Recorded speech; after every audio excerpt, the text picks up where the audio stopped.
Good morning, members, and welcome to this meeting of the Education, Skills and Community Wellbeing, which is being live streamed and recorded. The recording will be made available on the Council website for public listening. Members may notice that when calling members to speak, I will refer to them formally and using the title, for example, Councillor Jones, so that it's clear who are councillors and who, by the process of elimination, are officers. Remote participants, please follow the good practice guidance, which includes muting microphones and switching off your video when you're not addressing the meeting. Writing speak in the Teams chat function when you want to contribute, or if you're in the hall, you can do this on your iPhone or iPad. Please don't repeat contributions already made by other members. No material should be posted in the chat function if it's intended as part of the discussion. The usual standing orders apply, including that any votes will be undertaken by roll call. If any member has to leave the meeting, please either leave the Teams meeting for that period of time or write leave in the Teams chat function and then write join when you rejoin the meeting so that we can keep track of whether the meeting is quorate. All members should speak clearly, taking their time speaking directly into the microphone when making contributions. And when referring to reports, please provide reference to the relevant page and paragraph to allow everyone to follow. Please focus contributions on areas where clarification is required or to propose an alternative to the recommendation. Similar to the process now followed at full council when considering motions or amendments which are substantive in nature, I'll call a recess where necessary so that we can seek governance advice on competency. This is good practice in governance terms and will also provide for governance to be able to collate and circulate the terms of said motion or amendment to members in order that they have the opportunity to properly review it. So I hope this process makes matters more effective and I seek members' support in implementing this. Members happy? Yep, nods all round. So before we start the official business today, I'd like to welcome Maurice Slattery, who has taken over from Anne Barber as Roman Catholic Church representative. Welcome, Maurice. Can we also take a moment to say a couple of farewells? Firstly, we recognise Hugh Smith's contribution to education and specifically supporting learners over the past 27 years. Hugh has already left our council, however, we'd like to put on record our appreciation to him. And secondly, to John Thin, who is here at this his last committee. John is retiring from the council from what I cannot believe is 37 years. No, don't believe it, John. And I asked Gillian to join us. Gillian has joined us to say a few words. Thank you very much, Chair. Good morning, members. On behalf of the committee and our council's management team, John, we would like to mark this being your final committee after you retire after 37 years of service to the children, families and staff of Dumfries and Galloway. John is one of our own, educated at Wigton Primary and the Douglas Ewart, and after completing his teacher training in 1986, he started teaching alongside his future wife, Wendy, at Kellyholme Primary School. His leadership potential was spotted early on, quickly promoted to senior teacher, and then at the age of 27, appointed to Beattock Primary, the youngest head teacher in Scotland at that time. In 2001, he was appointed to lead Hecklegarth Primary, and after 15 years of headship, we were lucky that he moved and chose to future his career moving into the central team. John has been a Chief Officer since 2018, and he has responsibility for the budget, people, places and processes of our school service, and we know how large and complex that is. John's a people person. He's given years of commitment to the people side of our services. The students' trainee induction scheme, newly qualified teachers, professional standards with the GTCS, the ADES personnel network, our LNCT joint trade unions, our recruitment and professional learning, coaching and mentoring, partnerships with the college and universities and the Grow Your Own schemes as examples. And most importantly, our young people. John is absolutely child-centred and he will absolutely prioritise the education of our children. Throughout your career, you have promoted high standards, professionalism, compassion and collegiality. You're highly respected through our council and across Scotland's education system. I know your decision to retire has been a hard one, but you've built a really strong team to fill your shoes. So as you retire from the service on the 18th of August, I would like to take this opportunity to express my sincere thanks for the 37 years of dedicated service you've given to education. Work which has been underpinned by your integrity, downright hard work, your compassion and care for us all. Personally, it's been a joy and a privilege to work with you. We will miss you, but you leave us with many happy memories as well as a strategic legacy. And I'd like the committee and colleagues to congratulate John and also Hugh by putting our hands together and thanking them.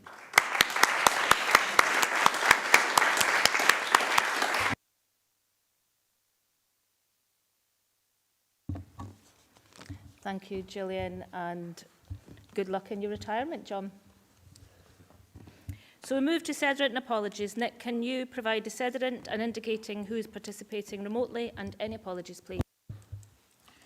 Thank you, Chair. Yes, we have 9 members present in the hall.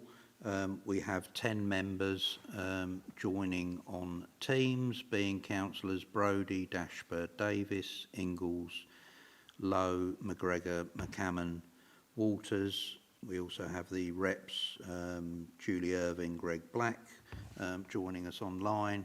We have an apology from John McGill. Thank you, Chair.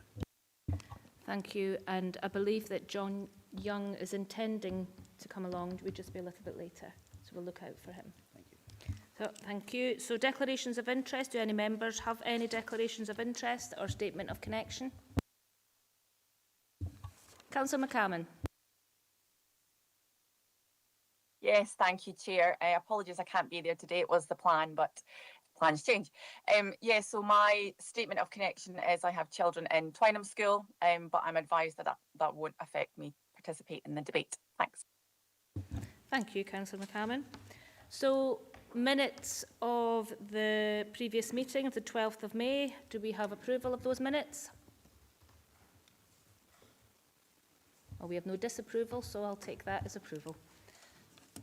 So move on to agenda item 4, school management arrangements.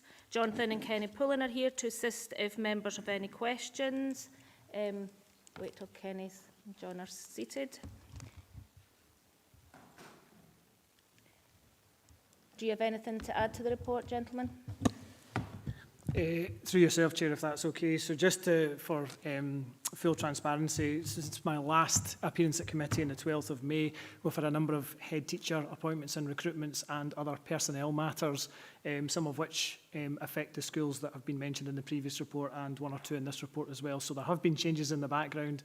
These are normal changes that we deal with all the time, but just to say that we've had to take some decisions quite quickly because of recent recruitment, for example, one of which was done only a matter of working days ago, but I'm sure members are aware of most of that because they've been on selection panels with me. Thank you. So move to members. Members have any questions, comments on this? Councillor Ingalls. Yeah, sorry, it's not a question on this. It's just a late apology, Chair, from Councillor Marsh. Sorry for coming in late. I missed the said on it. Okay, thank you. Thank you. Councillor Wilson. Thank you, Chair. And could I just maybe start by saying thank you to John for all his help and support and wish him well in his retirement on behalf of myself and my group. And I know, having spoken to several head teachers recently, you're going to be very much missed. But onto this report. So I just want to start by saying I've no issues with recommendation 2.5, especially given what we've heard from parents. However, I do have real concerns about agreeing the principles set out in this draft strategic framework. At the moment, they feel a bit too vague, and if I'm honest, a bit woolly. I'm not entirely clear what we're actually being asked to sign up to, and I'm concerned we believe in too many important decisions to officers without clear limits in place. For me, that's an issue of accountability, and I don't think we should be agreeing something that could lead to decisions, particularly around shared head teachers that our communities would not expect or be comfortable with. If we look at examples in front of us today, the variation is significant. Gatehouse and Twynham are around 60 and 71 pupils, according to the council's website anyway. That's one situation, but New Abbey and Trequeer operate on a completely different scale and level of complexity. My concern is that without clear parameters, the same framework could be applied in very different ways, and at that moment we don't appear to have any defined boundaries around that. So I'd welcome clarity on a few points. So first, what is the maximum pupil role that one head teacher can realistically and safely manage across 2 schools, and what evidence is that based on? Second, how is a shared head teacher actually expected to operate in practice? How is their time split between schools? How much is spent travelling and how much on wider leadership responsibilities? And how does that compare to a single school head teacher? Because ultimately visibility and presence matter to staff, parents and pupils. Third, given how difficult it already is to recruit head teachers, what evidence do we have that these larger, more complex roles are recruitable and sustainable? And if they're not, what is the contingency plan? And then finally on consultation, I know that it reads that there is no need for any formal consultation for decisions, but I think there should be. And how are we ensuring engagement is genuine rather than simply informing people once decisions are already taken? In particular, when do pupils, parents and staff actually have a meaningful say? So my concerns are pretty straightforward. Without clear limits and safeguards, this feels too open-ended and difficult for us to properly scrutinise. And I would also note in the section 4.2 of the appendix, the wording refers to seek rather than ensure, which does not provide the level of assurance I would be expecting. So as it stands, I don't feel able to support agreeing these principles without much greater clarity on what they would mean in practice. Thank you. Thank you, Councillor Wilson. I think there was quite a few points in there. Kenny, did you catch them all? I think so. I'll come back if there's anything that I've missed from Councillor's questions. So through yourself, Chair, thank you for the question. So in terms of questions, Councillor Wilson, we don't have a maximum pupil role that a head teacher can be responsible for. There's obviously a job sizing toolkit when it comes to head teacher job salaries, and there are certain maximums put in there in terms of the number of points and essentially how big the remit can be for a head teacher, and that's the same for deputies and principal teachers as well. There is a maximum size. We have had instances before, not at head teacher level, because our schools are actually not that big compared to the average across Scotland, but we have had instances where, for example, a principal teacher role, after it's been put through job sizing, is too big, and what we have to do in that instance is go back and say, no, that remit is too big, and that's the nationally agreed criteria. So that exists at head teacher level as well. Bearing in mind that we've got schools in Scotland of upwards of 2,000 pupils, obviously that's a well-trodden path, but I take your point there in terms of it being split across campuses. Obviously we have shared head teachers. At the moment, we've got a great number of shared head teachers. I think there's about 30 or so. I would have to check that, but it's a fairly, again, a well-trodden path for us in Dumfries and Galloway. Head teachers will split their time between schools. That currently happens as it is. When we have a shared when we have shared campuses or shared management arrangements, what we do is we augment the management structure. So a school that would sit on its own with, say, 100 pupils wouldn't be due a principal teacher. They would just have a head teacher on their own, whereas no matter how small the schools may be, if they're in a partnership, if they're in a shared management arrangement, we augment that with a principal teacher in each of the schools. So therefore, when the head teacher's not present, there is always an identified manager in place to deal with any issues as they arise. And of course, our head teachers are not in our schools 100% of the time anyway, irrespective of whether they're a single campus or shared. the evidence for recruitment is that, well, I suppose we have recruited and we have managed to recruit to all our positions this year. We did have a bit of late recruitment coming in, but I think I explained last time at committee that just because of the budget process that started before the turn of the year, we had a moratorium on recruiting head teachers, so there was a bit of recruitment lag there, but that was just being prudent financially, and we have recruited to these roles. We have found it more difficult to recruit to the smaller partnerships, and again, I think this has been discussed in this committee before, where we're looking at, say, deputy head teachers, considering moving up to head teacher for perhaps no gain in salary, or in fact actually less. You know, we have some deputy head teachers in our primaries who I offered, you know, head teacher roles to, and I had to say to them, I will agree to maintain your salary briefly, because actually the role of the head teacher in this next, you know, in this new proposed school is actually less. The salary is less than their current salary. So it's not just about money, of course, it's about efficiency as well, but the recruitment has certainly proved successful. Now, it was before my time, and John might be able to add into this about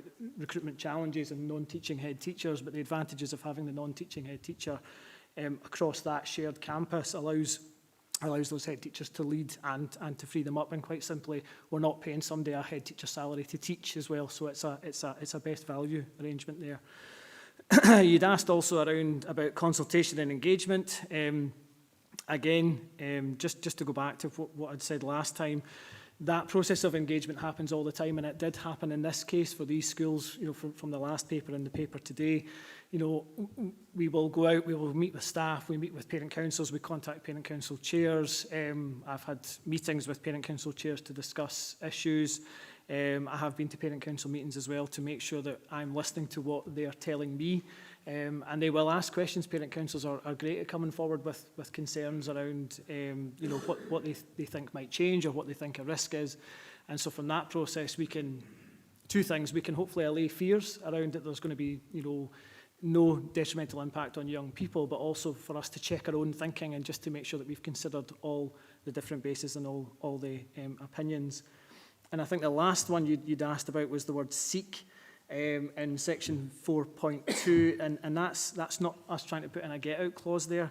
That's about trying to say that there may be occasions that we need flexibility. We cannot legislate for every single potential outcome from our school estate strategy. With 89 primaries, which could be potentially partnered with any other primary school, you've got 89 times 88, and I won't turn this into a maths lesson, but the number of permutations there becomes gigantic really, really quickly.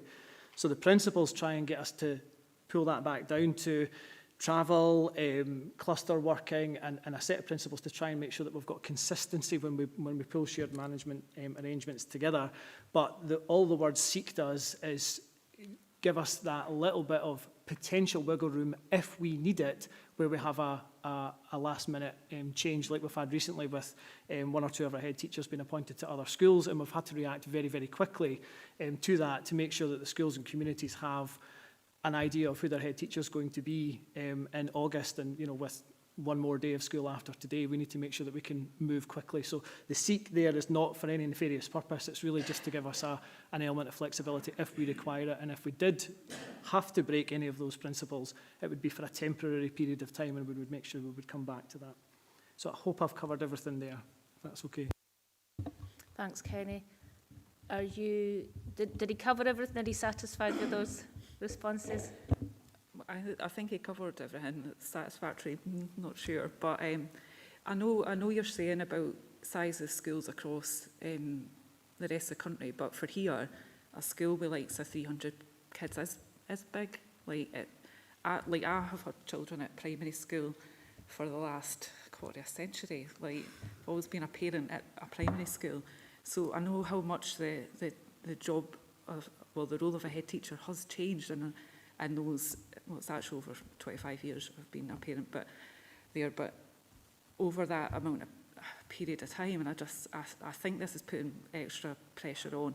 I know a number of head teachers who are still working at 7 o'clock at night, so I have real concern. I still have real concerns on this, and you're saying you have engaged with the parent councils and stuff. I would appreciate a timeline on when that's happened. That would be helpful. Thank you. Thanks, Councillor Wilson. John, you want to come in? you. And thanks for your kind words as well, Councillor Wilson. That was really appreciated. I think if I can maybe come in, and I'll maybe ask Kenny to come back in as well. In relation to the workload was very much one of the things that the working group were considering in terms of trying to make the job doable. And as Kenny's already mentioned, many of the occasions we were experiencing were that our head teachers were teaching a lot of the week and then trying to do the head teacher job at night because there was no other middle management staff in the building or available to them to take on that teaching load. So, for example, absence cover, professional development for a teacher or whatever. So the head teachers then were spending their time teaching during the day and then trying to do their head teacher role at night. This is an attempt to try and shift that way, to provide that middle leadership so that head teachers can get on with that strategic oversight and focus on learning and teaching, focus on improved outcomes for children, rather than exhausting themselves by trying to run a school, but also trying to cover all the classes that are maybe needing covered during the week as well. So it is very much to try and protect that space for the head teachers by giving that layer of additional management. And as Kenny said, I think under the first or second point, the school role allows that ability, to try and build a management structure which gives the capacity within a school or campuses to provide that. It also provides additional opportunity to build capacity. One of the real challenges in our primary schools is the lack of leadership opportunity. We have got a very fast route, and I'm testament to that, I suppose, into headship from class teacher. So how do we build that capacity? How do we build that middle leadership capacity? How do we provide staff with the opportunity to lead, but at a level below head teacher? And I think this also provides that. So hopefully that gives a bit more assurance about the reasons behind this coming forward. And the head teachers themselves will be remunerated in terms of the job sizing related to that, and potentially might provide a more attractive proposition for some head teachers to consider. Kenny? Thanks, John. Just to pick up on one point, Councillor Wilson, I mean, yeah, we all live and work in Dumfries and Galloway, of course, and we need to look at this through a Dumfries and Galloway lens. But just in terms of head teachers and their suitability, for taking on jobs of a certain size, every head teacher in Scotland, as members will know, has to have the standard for headship, has to have completed the end-to-headship course from 2019 onwards to have a substantive head teacher role. Now, that's a nationally delivered course with nationally delivered expected criteria. It's done at universities across Scotland, Stirling, Aberdeen, Glasgow, etc. So all our head teachers who have undergone that process have gone through exactly the same process as other head teachers across Scotland. There is no, and there should be no, watering down of the criteria for standard for headship just because it's Dumfries and Galloway. Our head teachers are as qualified as anybody else across Scotland to lead large schools, whether they're large for Dumfries and Galloway or large across Scotland. Are you needing back in? Once more than Councillor Wilson. Oh no, I totally agree with the standard of headship. That's not an issue for me. But it's just when I'm saying about head teachers working 7 o'clock at night, just to be clear, I am referring to head teachers who do have middle management. So that just to be clear. Thank you.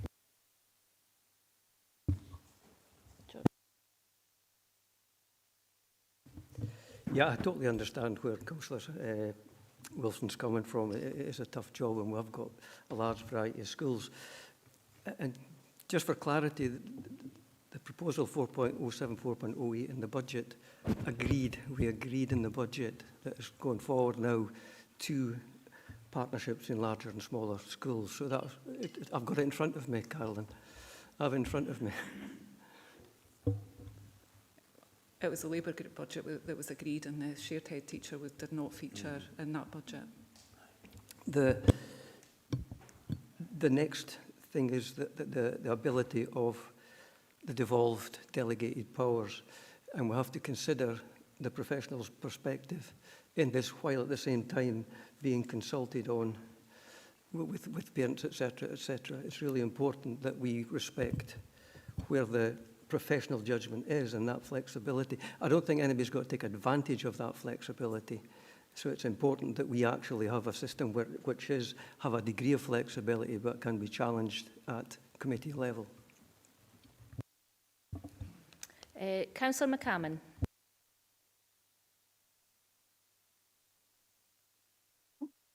Thank you, Chair. So first of all, I need to make it clear that I've got no issues with the process in principle. I understand why it's having to be done. Secondly, as a parent, I've got no preference. But with regards to the recommendations, I have to say that I've got a bit of an issue with 2.5, because I feel, certainly from everyone that this is affecting, within the school community, it's quite contrasting based on what I'm being told. So I suppose I'm looking for clarity here, so just bear with me. So firstly, from what I've seen so far in the process, I'm not that impressed with it. At the last Education Committee, we agreed that this partnership would be paused based on feedback from the school community, and that happened based on consultation happening. In that interim between then and this committee, I believe, certainly from parents and teachers, that there's been no consultation. So I would like a little bit of clarity as to why a letter went out last week to confirm that this partnership was going to go ahead prior to this committee, because to me that's preempting the decision of councillors. So I'm a little unsure as to if somebody could clarify exactly what consultation happened, because that was the agreement at last Education Committee. What consultation has happened now? I don't expect to hear, oh, we received a letter from Gatehouse and Twynham schools, because that's not consultation, and certainly not proactive consultation. So I would like to know a bit of clarity on what consultation was actually done to arrive at a premature decision being sent out to parents last Friday. Thank you. Thank you, Councillor McCammon. I'll put you over to Kenny, but just to say I've had personally, and I believe George has as well, I don't know if other members have, we've had many emails from parents and people from the community, the Gatehouse Twynham community, the school community, regarding positively about this, about the 2.5, which is why it's there. So just adding that little bit to you, Councillor McCalman, but then I'll hand you over to Kenny, who will respond to your comments. Thank you, Chair. So I alluded to this at the start, just when I was giving the update. So there's a number of personnel matters that sit behind this. Now, I'm going to say they're not related to the partnership, but of course, if it relates to staff or head teachers at those schools, it's very difficult to try and separate this out into two different decisions. So there are some personnel matters that I can't discuss. I can't discuss it openly. I can't even discuss it with you offline, because it is to do with personal choices of head teachers and staff under our employees. So what I had to do last week was, given some of the requests I received from our staff, I had to make a quick decision on how I was going to ensure that we had a head teacher or head teachers identified at Gatehouse and Twynham for August, because irrespective of any partnership, had we not done any of this partnership work at all and never suggested it, this situation still would have arisen around head teachers and their personal requests, which they're allowed to make under our policies and procedures in Dumfries and Galloway Council. So I absolutely understand that there's a complete overlap here, and that the optics on this will look as though I'm trying to force through a partnership, but I was clear in my letter to those parents that this is a temporary arrangement, that there is an end date to this, that it will be picked up as part of the staffing exercise in January and February, which we do every single year. And I'm just going to pick random examples here that don't pertain necessarily to these individuals, but head teachers tend to inform us at that point if they are looking for other jobs, if they're looking to change their hours, if they're looking to retire, etc., etc. So there's a number of personal things in the background here that meant that to ensure that both schools had a head teacher or head teachers for 5 days of the week in August, I had to make a very quick decision around a temporary arrangement which is time limited and has that on the letter. What we're asking members to do today is the general principle around Gatehouse and Twynham being paired together. Now, forward of that, I will then have to look at advertising that as a single job for a single individual. It will have to be job size. We'll have to go through all that process of recruitment involving both parent councils, because that's we need to get a more permanent arrangement in there. So I completely understand that it looks as though we're just doing it anyway. We're ended up with the same solution, but for a very different reason. This was not a structural change. This was a personnel matter that I had to deal with very, very quickly. So again, the temporary nature, parents being involved in any recruitment going forward, there will have to be recruitment going forward. But again, I can't preempt that because that's personal matters for our employees. Again, yeah, just to back up what's been said, we've obviously had a number of chats with different people, parents, etc. Actually, I was at a school event last night and a member of one of the parent councils sought me out and said hello and said, hi Kenny, I've been one of the ones that's been emailing you, and just to say that I'm really on board with this, and that's great. So I understand there's a spread of opinion here, and it's really important that we listen to all voices, and I'll continue to do that moving forward. But this is a temporary arrangement for a shared head teacher between two individuals. This is the only such arrangement we will have in Dumfries and Galloway as of August. It's very much one of those edge cases that we're trying to deal with at the moment, and we'll take forward the proper engagement with staff and pupils moving forward in terms of and parents, sorry, in terms of that partnership being a permanent arrangement. But we will then have to do head teacher recruitment for that partnership arrangement because it's a new post. Thank you, Kenny. Are you content with that response, Councillor McCalman? If I can come back, please, Chair, if that's okay. So, given that explanation and given the decision that was made at the last Education Committee, can you understand how I'm confused as to why members weren't alerted to this rushed decision and emergency decision? Because as a parent at the school, I had no idea this was happening, but I was given this letter. Now, you've just said yourself that due to reasons you can't discuss, which I respect, I don't need to hear them. I didn't know that information. So I'm thinking that you've made this decision based on what we discussed at last committee. So for me, there's a huge breakdown in communication between members, parents, teachers, and management.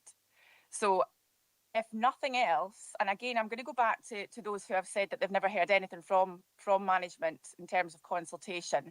I really don't regard letters from schools and parents as consultation, because we've not went out to do any consultation, which is what we agreed at the last committee. That hasn't happened as far as I'm being told. There's letters being received by the chair and whoever, that's fair enough, but that isn't consultation as far as I'm concerned. So local members and members of the committee should have been alerted to this before that letter went out, as far as I'm concerned. So hopefully this is a bit of a learning curve going forward, Kenny. Thank you. Yourself, Chair. Yeah, Councillor Cameron, absolutely always looking to learn and improve our process, and I accept that the communication has had to be rushed because of the time. And I'm just checking my diary from last week, and it was Thursday that I met with both head teachers and we finalised the personnel matters. We've also had communication from members about the lateness of this, and that the schools desperately needed to know what was going on. So to try and balance that, I got the letter out on Friday to try and give people as much time as possible, albeit it was Friday the 26th of June, such as the last minute nature of these communications sometimes. But yeah, absolutely. I'll have a look at those communication processes and try and keep members more up to date moving forward. Thank you. Julie Irvine.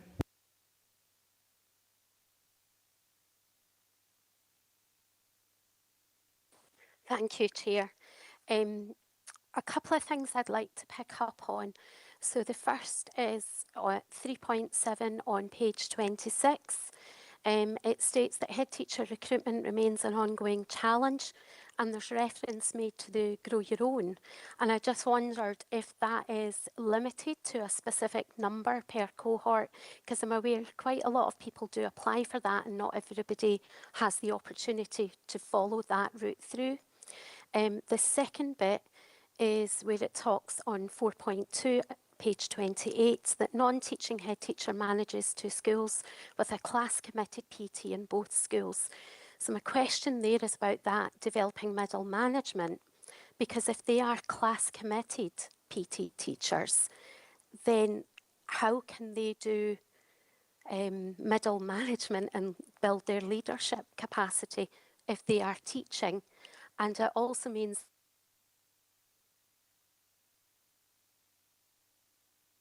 Oh, we've lost you there, Julie. Drops a class. Sorry, Julie, can you maybe... Where did I drop out? Yeah, you dropped out. Could you maybe do the last point fully again, please? Because you completely dropped out. Sorry. I'm using the bring your own device in school, so it's not reliable. I was saying in 4.2, where the non-teaching head teacher manages 2 schools with class-committed PT in both schools, how does this build the management experience for the PT if they are given no time for management duties? Because in 4.1, the DHT PT middle leaders have significant class commitments, but somehow this is going to build leadership capacity. And my final point is to do with the implications and risks. That's point 6 on page 29. And the workforce, there is an implication here for non-promoted staff in schools when there is a change. So for example, when a PT post is advertised and someone is appointed, or maybe a compulsory transfer from another partnership, it may put the school over the staffing ratios and mean redeployment, which impacts on the continuity of learning and teaching and can be a significant change for the individual school. It's a real source of stress for the staff involved because there's a knock-on impact, and it's not acknowledged in Appendix 6.1 either. Thank you. Thanks, Julie. So, Kenny, you take those? Thanks through yourself, Chair. Thank you, Julie. So yeah, in terms of grow your own, I mean, that's our philosophy to making sure that we've got that healthy leadership pipeline. In terms of, you asked about numbers, I'm assuming that perhaps that's maybe the into headship course. We do have a finite number that we can put through every year. I think this year it was 8, and that's allocated from Scottish Government in terms of because it's a funded course, so therefore there is a finite number that we put through, and we do recruitment towards that. But we utilise our full number every single year. Grow your own in terms of making sure that we've got leaders for tomorrow. You'll be aware that up until just recently we've had the ISL course that has run really successfully for 19 years, I think it is, and we've had hundreds and hundreds of our staff go through that. It's one of my team's jobs this year, and you'll see it later on the resources service plan, is to make sure that we have got a robust and full replacement for ISL, so make sure that offer for unpromoted staff to train themselves to get towards PT level, for existing PTs to train them up towards deputy head teacher level, is also strong. So that's something on our development plan, and we have an education support officer starting in August who's going to be devoted to a lot of that work. So we will make sure that there is a healthy leadership pipeline there. I take your point about management time, I think is what you were saying about if you have a PT in a school, they are committed. I mean, they're obviously not fully committed up to their 22.5 hours every single week, because there is on the workbook an allocation of management time for the school. It's based on the size of the school, the number of IEPs, etc. So there's an allocation of time there, which is devolved to the head teacher, as all these resources are that can be distributed. In terms of our new structures, I spoke last time when I was here about economy of scale. When we're looking at some of these partnerships, one of the partnerships which hasn't gone ahead and hasn't featured today, one of the suggestions that we could fit within the financial envelope was a fully non-teaching deputy head teacher. So in terms of addressing time for staff development, time to lead, time to deliver on the school improvement plan, time to develop, that is what this allows us to do with an economy of scale, with a larger cohort of pupils across 2 schools. We can put in a much more sufficient management structure which can be funded, because we're, I think as I said the last time, it's not for us to take all the money of the other head teacher and put it in the bank. We are reinvesting that money in other things, so it could well be that we're reinvesting in time for DHTs and PTs, and that is the proposal going forward, is that we have a lot more time for our managers to manage, for our leaders to lead. So the staffing ratios and changes, that is part of the staffing exercise every single year, Julie, as again you'll be aware. There are always changes. There are myriad reasons why there are changes. People retire, people move on. It could be unpromoted staff, it could be head teachers, it could be anybody. So that is what one of my teams does during this entire term, is continually move people around to make sure that we've got the right number of people in our schools so that we can open doors in August. I absolutely acknowledge it's a difficult process for staff. If you've been in a school for 20 years and we have to redeploy someone for whatever reason, that could of course be because pupil numbers change.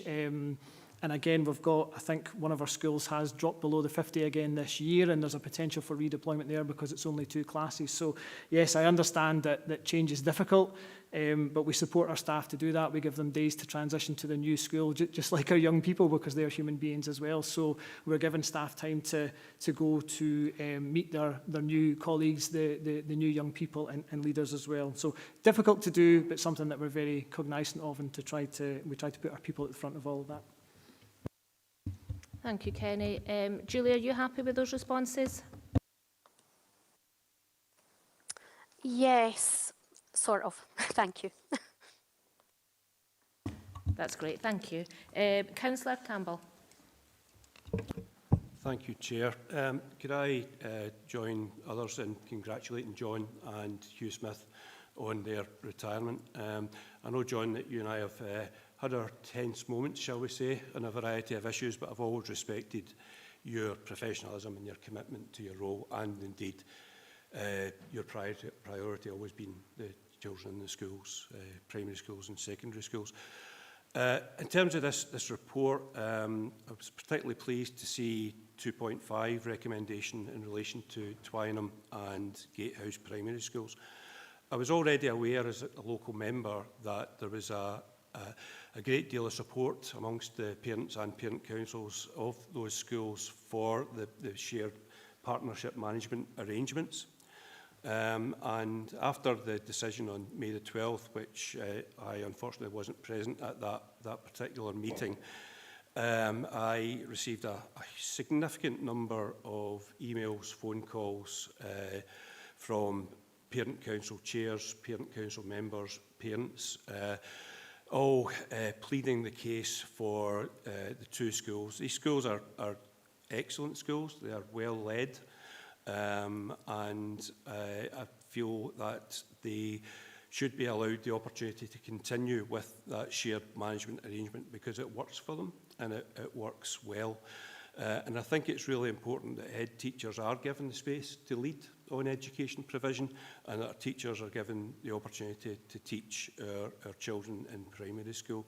So I hope that members can agree to this particular recommendation.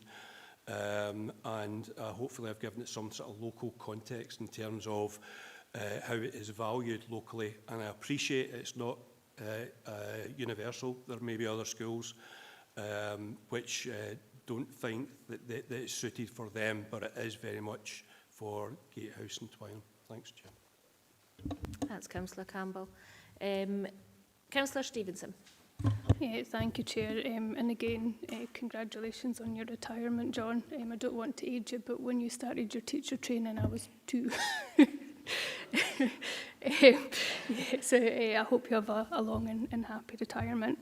I just want to pick up a few issues here. So we've had many discussions in the background regarding this as the Labour group, and we didn't take it in the budget. We definitely didn't take it in the budget. And when this paper arrived, one of the questions we asked was what was different about this to when it was in the budget. And what we were told is that the money wouldn't be removed, it would be put back into education. So it's a bit of a surprise on page 29 at number 6, under financial risk. Modelling has been completed to ensure that there is sufficient management capacity for each school, whilst demonstrating a reduction in overall management costs. So is that then going back in, because it's not quite explicit in that part? Now, the other risk is educational risk, concern about perceived loss of local leadership, recruitment challenges for shared head teacher posts, and potential additional travel and time costs, which is always a concern in an area that's so rural. But one of the other issues that I've got is page 32 at 2.1 is that we have to make provision for parent councils to be involved in all stages of appointment procedures for deputy head teacher and head teacher posts.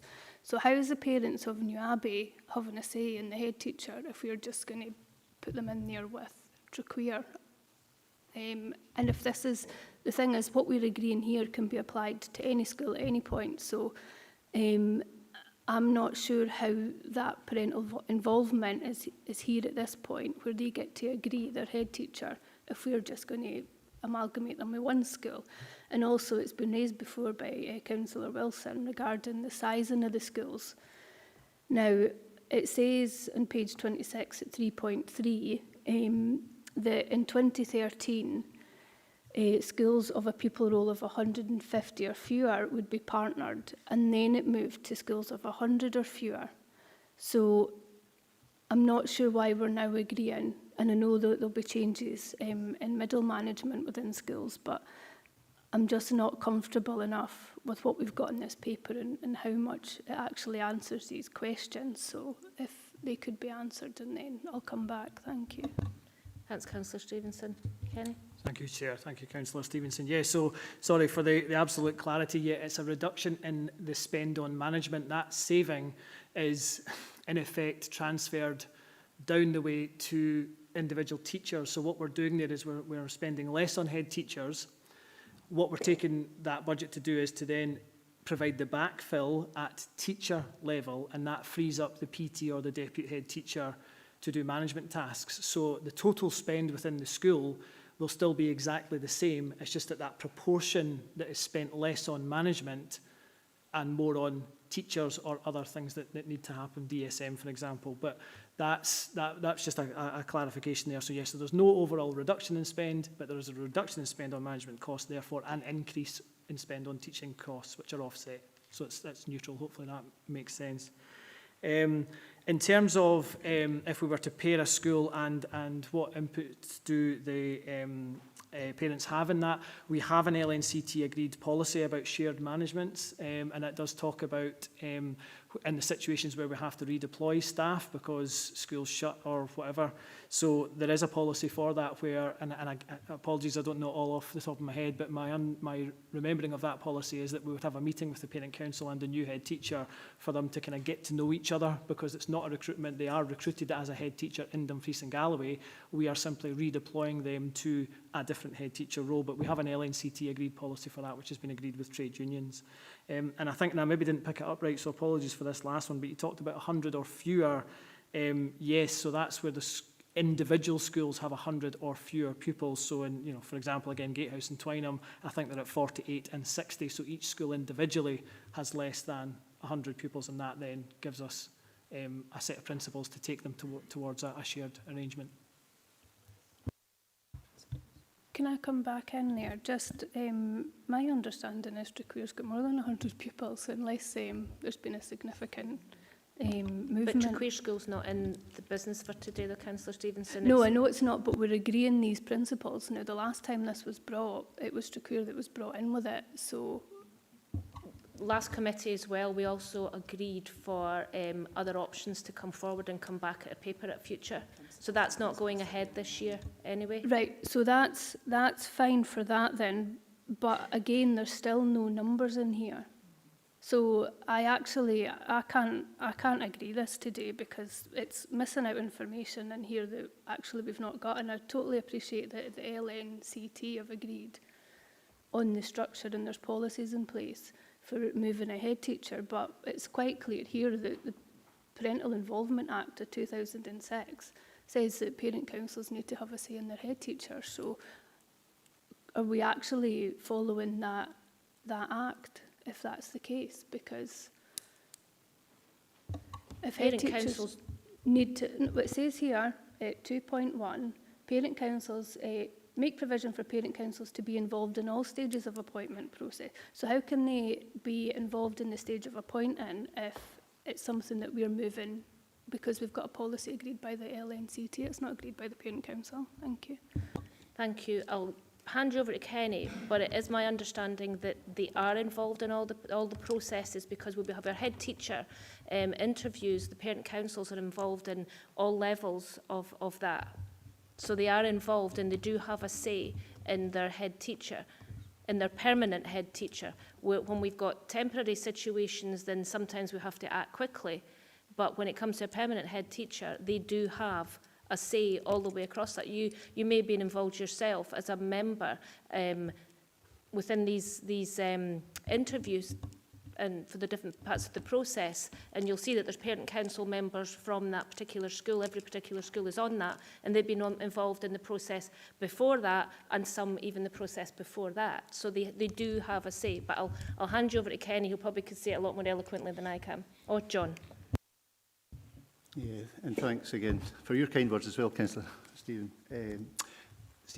So I think it's the wording that's maybe challenging here, because like any part of the organisation, as you probably understand and know, that we're the largest part of Dumfries and Galloway Council. We've got the most staff, we've got the most movement and flux and change and so on and so forth.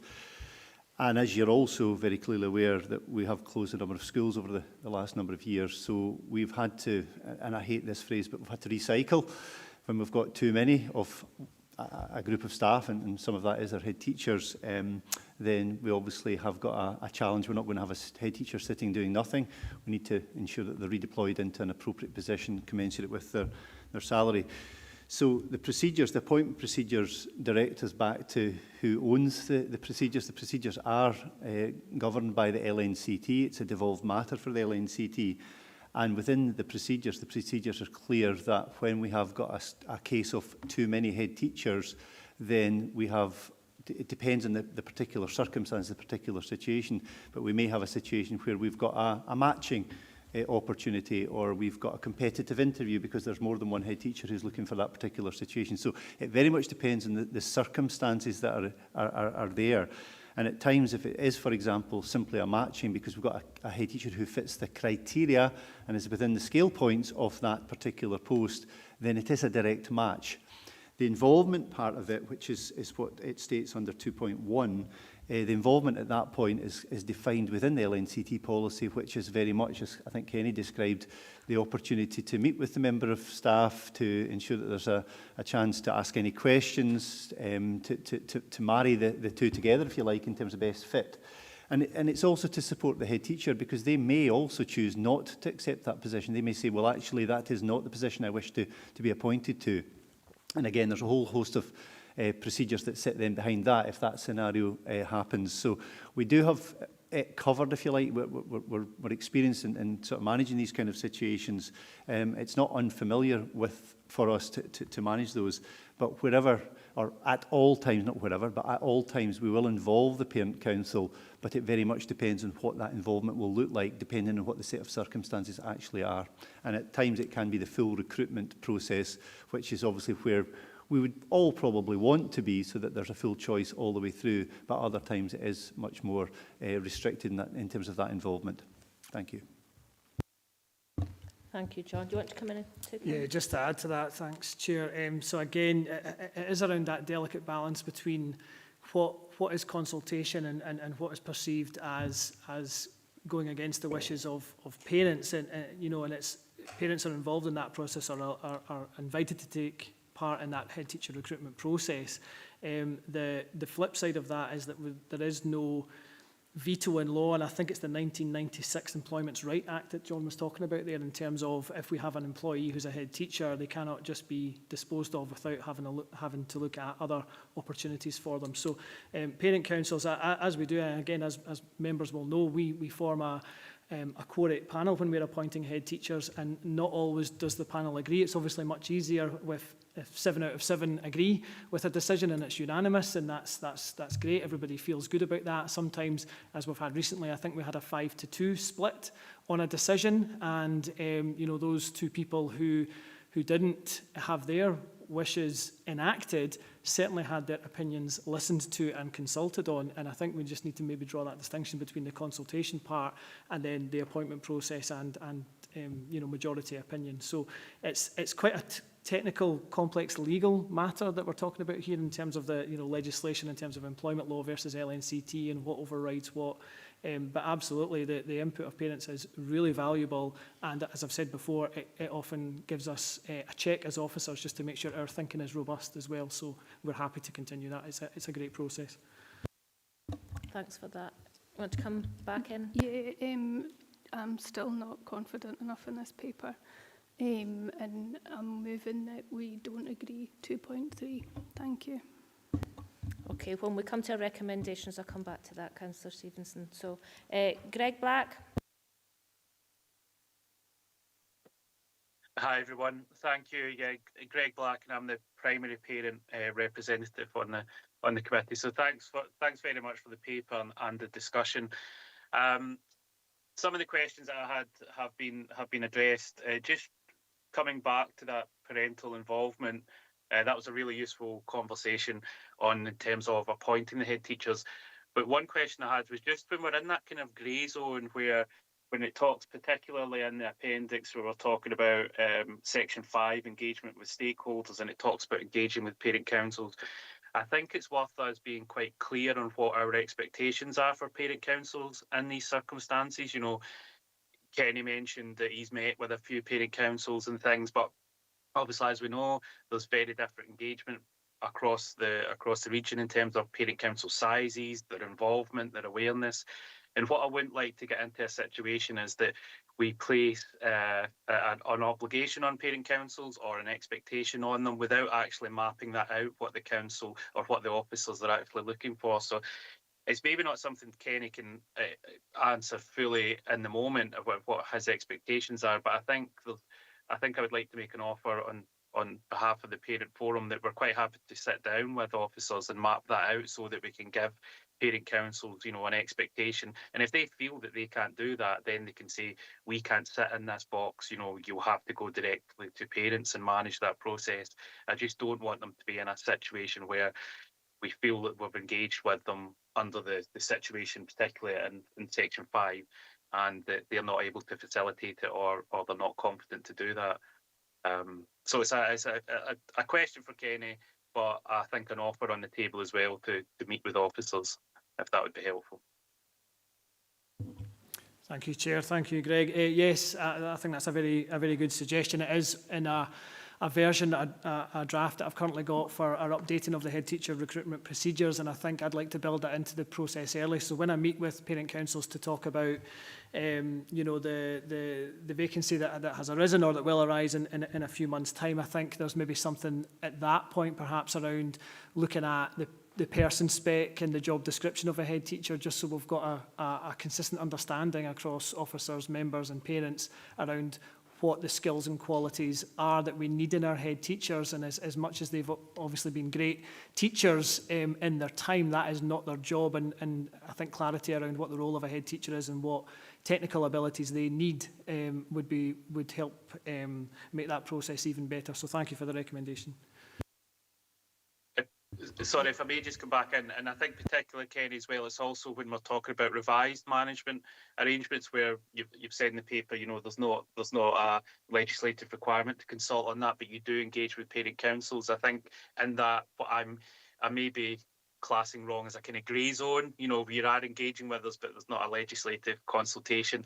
I think as well, I can have a map out of what that would look like, what would help you, how parents could influence that would be good as well. So not just the recruitment of head teachers, but that lower level kind of engagement as well. So thank you for that response. Thank you, Kenny. Councillor Stitt. Thanks, Chair. I'll not be ranting like I did at the last meeting, but I have to support some of Councillor McCarthy's concerns, because I think we paused it last time because of engagement, consultation, etc. And I think what Councillor McCarthy says, there hasn't been consultation or engagement with some of the elected members or certain members of the public. But Councillor Wilson did ask Kenny for a timetable of engagement. Can we get that, please? And also, can I ask you, Chair, you said that Trequeer and Newabbey is off the map just now. Well, we agreed to pause that until another set of recommendations were brought by officers. So I think I'll refer to Kenny, but I am positive that now is too late to implement anyway for this school year. Is that right, Kenny? Yeah, thanks, Chair. So yeah, in terms of a timetable, it's an easy thing to go through my diary and I can pull out all the meetings, phone calls and things that were done, so I can provide that, no problem. Yes, so I think in the forward plan from memory, I think it's November for me to bring back a paper specifically with options around New Abbey. So I'll do that then. Obviously we've got a few other things to do first, but we will certainly go through that process in term 1 of next year. Thanks, Chair. I take it that'll be New Abbey and Trequeer, but can I just say that since this paper came out, I've had numerous parent councillors of both in my ward and parents that these arrangements were going to get brought in by stealth.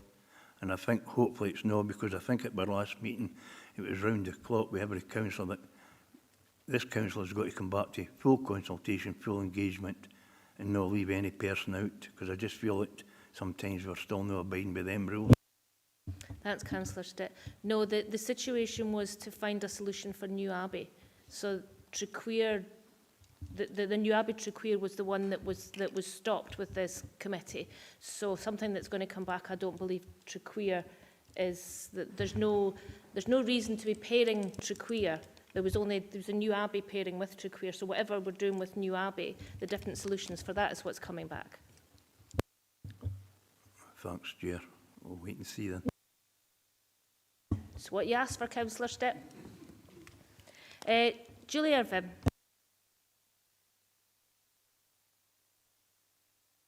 Thank you, Chair. It was just to come back in around what was being said about LNCT arrangements for head teachers, because we do have existing procedures for management and where the management arrangements change. And it basically says that there's a principle that substantive head teachers should not be required to undergo a further interview unless there are multiple suitable candidates in the same position. And I suppose in a way that then makes it more difficult when you've got two smaller schools that have been previous partners who are then being repartnered, and you've got two substantive head teachers. It assumes that one of them would want the role and one wouldn't. So normally there isn't an interview, unless I've picked this up wrong from LNCT. But I thought Kenny was saying that there would be an interview for any change to head teachers. Thanks, Julie. And I don't have the LNCT agreement in front of me, but no, it's the same with the redeployment. It's the redeployment of teaching staff who are promoted policy that we're looking at here. So yes, if we had one head teacher available and one position available, they would be automatically matched as long as the criteria were met for size of salary, etc. Where we have multiple people expressing interest in one job, we do then have to go to a competitive interview process. So that's in our most recent policy that we agreed, I think, back in May, LNCT.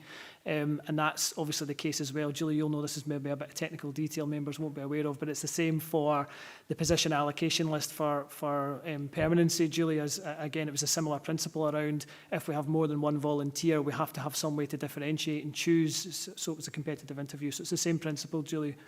Hopefully that makes sense to you. It might not make complete sense to members. Thanks, Kenny. Julie, you got clarity on that now? Could I just, so is the redeployment policy at all levels replacing the appointment procedures for head teachers following a review on management arrangements then? No, they're to be read in conjunction. I'm hoping, again, it's my memory of both policies that they do refer to each other, that this needs to be read in conjunction with other policies. So no, the two policies exist. Okay, because the policy to do with the appointment procedures following a review of management arrangements states quite clearly that there should not be a competitive interview unless there are multiple candidates. But if it's two schools and then those, if both head teachers from those two schools wanted, that's when it goes competitive? Yep, that's correct. Yeah, right. Yep. Sorry, I'm just clarifying for myself. Thank you. No, thanks, Julie, and thanks, Kenny, for that clarity. Councillor Campbell, you want back in? Yeah, excuse me. Thanks for letting me back in. I'll be very quick. I unfortunately forgot to mention something earlier on. I think community empowerment is very important, and I think 2.5 is an example of that. And last week I was contacted by both parent councils for Twynham and Gatehouse who wanted to be present today, and I'm pleased to say that they're in the hall as a visual demonstration of their support for the partnership for Twynham and Gatehouse. Thanks. Thanks, Councillor Campbell, and thanks for pointing that out to us. Councillor Wilson. Thanks, Chair. And thanks for pointing that out, Councillor Campbell. I think I said at the start we were quite happy with recommendation 2.5. I think it's just picking up on what Councillor Stevenson was saying. I think for us, one of the main things is there's no maximum pupil role that one head teacher can realistically and safely manage, which was my first question.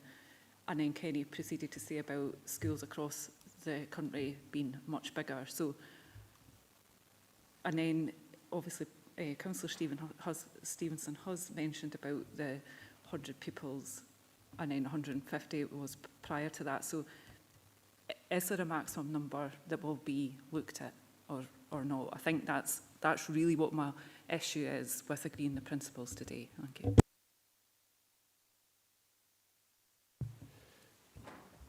Yeah, thank you. And again, I think it's trying to differentiate between the sort of history lesson here of 2012, 2013, when we first looked at what we called cluster working review and trying to bring our very small schools together, primarily to try and provide a sustainable school model. However, as we know, the 150, it was myself that reduced the 150 to the 100 because I felt that 150 was a really difficult, challenging position.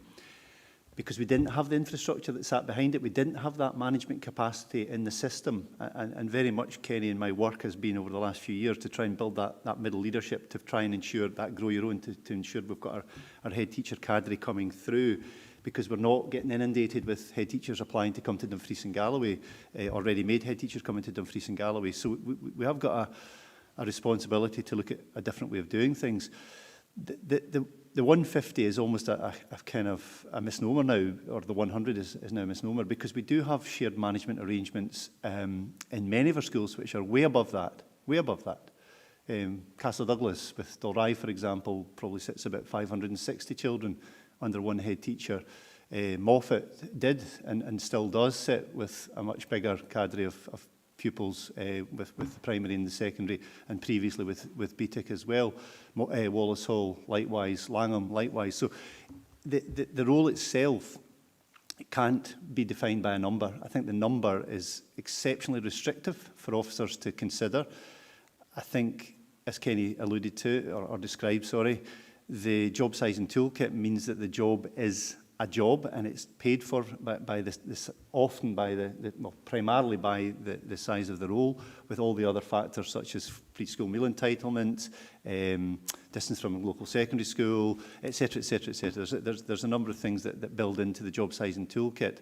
So the salaries for those head teachers will increase proportionally to the size and number of schools is another one, sorry.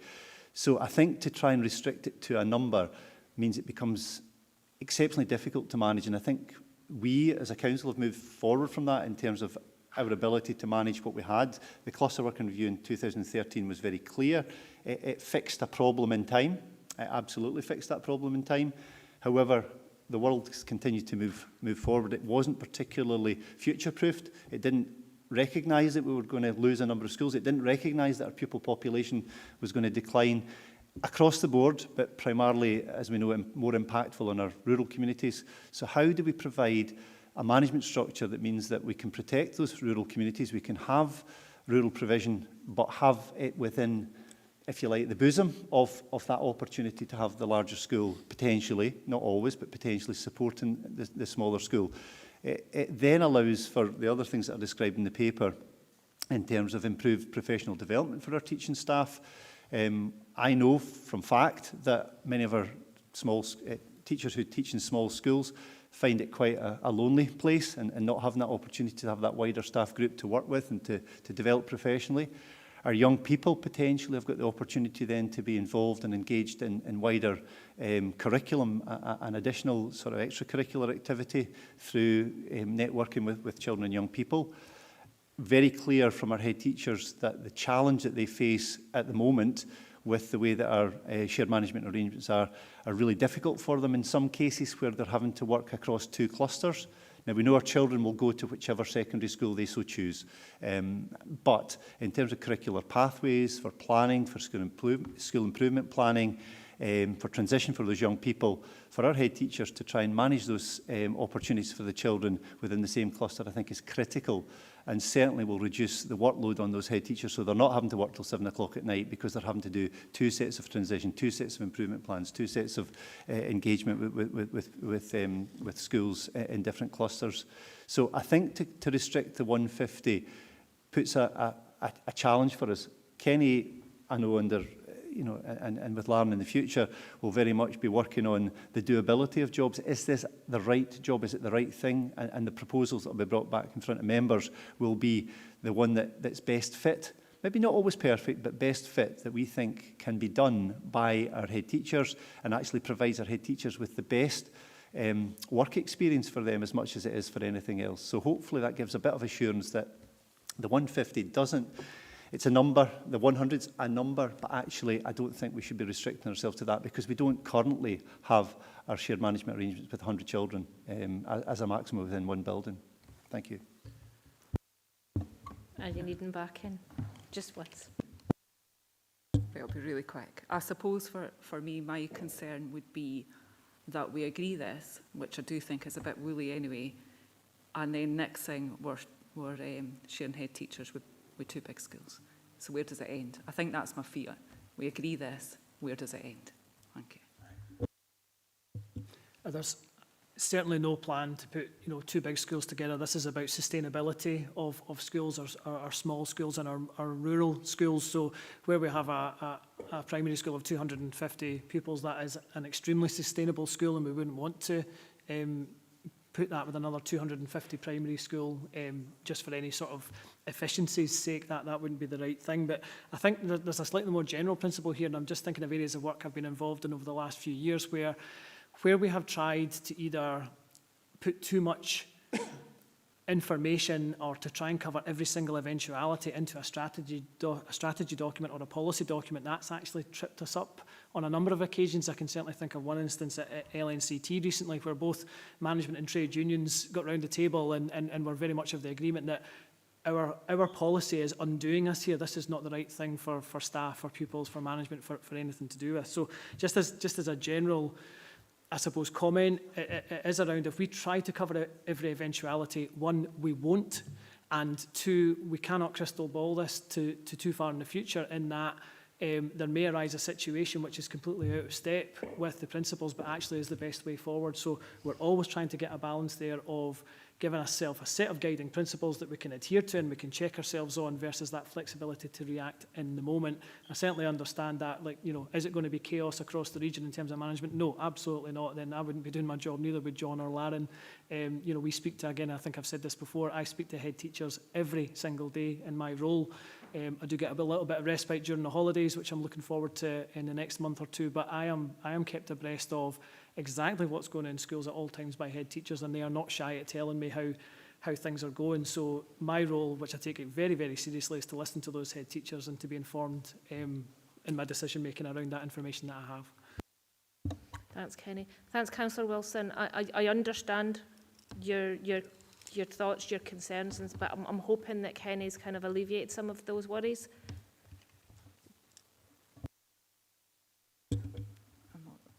I don't know the answer to that. Okay, I'll move on to our next question then. Vice Chair, George. Yeah, first of all, I would really like to thank members and officials for this discussion. It's been badly needed, and particularly Labour Group's challenges, which have been really helpful to flush out some of the things that people need reassurance about, including ourselves in administration and the officials. I'd like to commend also Greg Black for his really quite intuitive thoughts. I'm fully behind that. And it's just to say that Tracy and I have been in discussion with the Senior Directorate on how we can clarify the process of teacher appointment, teacher changes, decision-making processes so that we can get full engagement. There is an act on parental involvement which is reasonably flexible, and one of the things that I think Kenny's committed to do actually is to explain quite fully the role of parents in, for example, head teacher appointment, the responsibilities and the role, and probably that goes to members as well, so that we're fully appraised of the place and the influence we can have in these very, very important appointments. I think we've talked about a lot today, and it's been really helpful that there's been challenge there, so I thank you for that. I'm fairly comfortable with the recommendations, and I'm assured by, on 2.3, that shared management arrangements across schools where feasible and appropriate and following full engagement.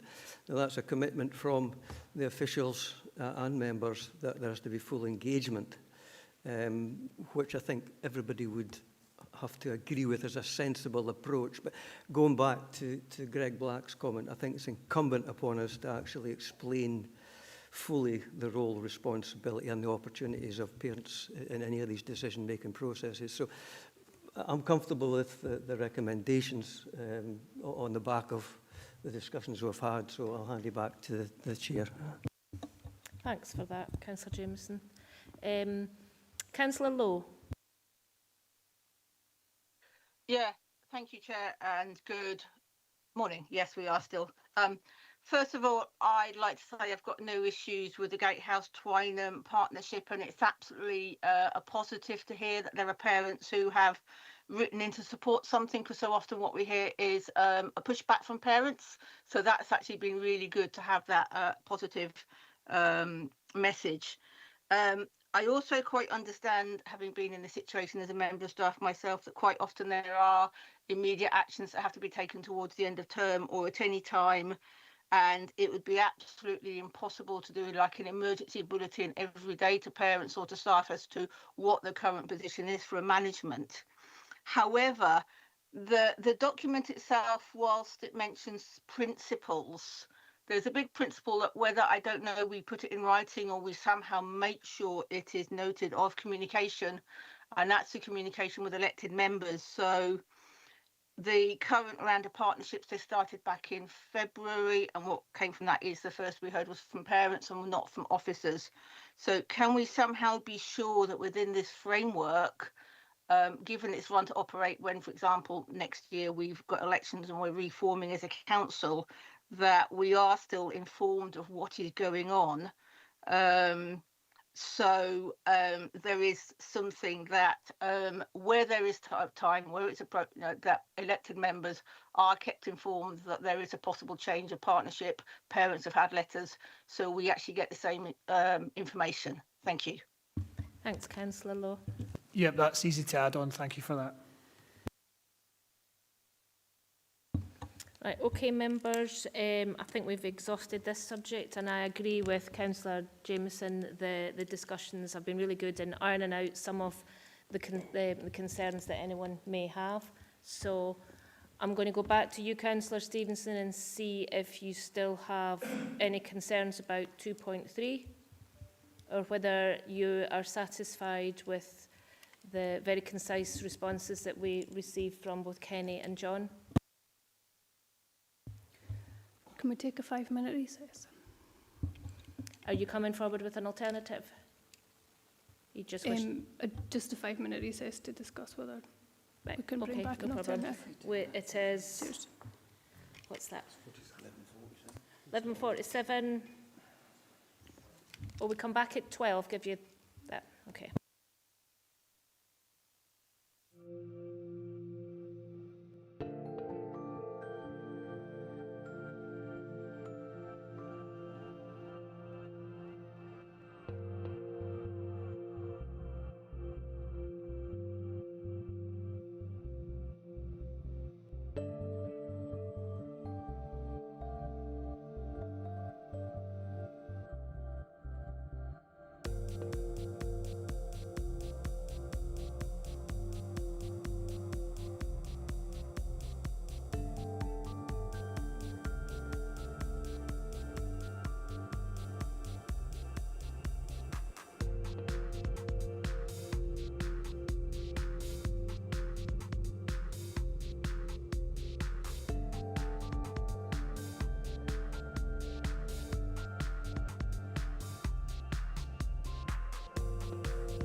Right, we're afternoon now, members, back in the room. So I'll go back to Councillor Stevenson and just ask if you've had your thoughts, your discussions, and what it is you would like to enable this paper to go through. Yeah, thank you, Chair. And I think really what we're looking for is an assurance that any partnership on a permanent basis will be brought forward for the committee. Thank you. Thank you, and I'll move over to John. Thank you, Councillor Stevenson. Yes, that would be our intention, certainly from the committee of the 12th of May. That was our understanding, that we would bring any permanent arrangement back to this committee with the recommendations associated with that, and having done the pre-work with the parent councils in terms of understanding what that process would be. Thank you. Thank you for that. Are you content with that? That's great. So members, happy to move to recommendations? Okay, so members were asked to note the evolving school estate and the challenges it brings to the efficient and stable management of our schools as detailed in 3.5. Note the challenges faced to build leadership capacity in our primary schools. Agree the principles as outlined in the revised draft strategic framework for the management of schools. To share management arrangements across schools where feasible and appropriate, and following full engagement with key stakeholders, and subject to agreement of 2.3, which we did above. Note that a further report will be brought back to this committee with a full range of options on primary management arrangements following full engagement with relevant stakeholders, and based on the wishes of the school communities as described in 3.14. Note that officers will work with the Gatehouse and Twynham primary schools to progress shared management arrangements from August 2026. Thank you, members, and thank you, John and Kenny, for all your responses. So we'll move to agenda item 5, which is the Education, Skills and Community Wellbeing Revenue Budget 25-26. Colin Pentland and Marcus Alsari are here to assist if members have any questions. We've got a whole cohort of assistants here, which is excellent. So Colin or anyone in the room, do you have anything to add to the report? Chair, nothing to add, but happy to take any questions. Thank you. Thank you, Colin. Anyone else have anything to add? No? Okay, I'll move to members' questions or comments.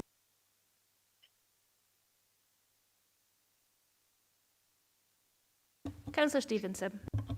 Thank you, Chair. I was hoping somebody else come in first. But anyway, it's on page 36 at 4.3.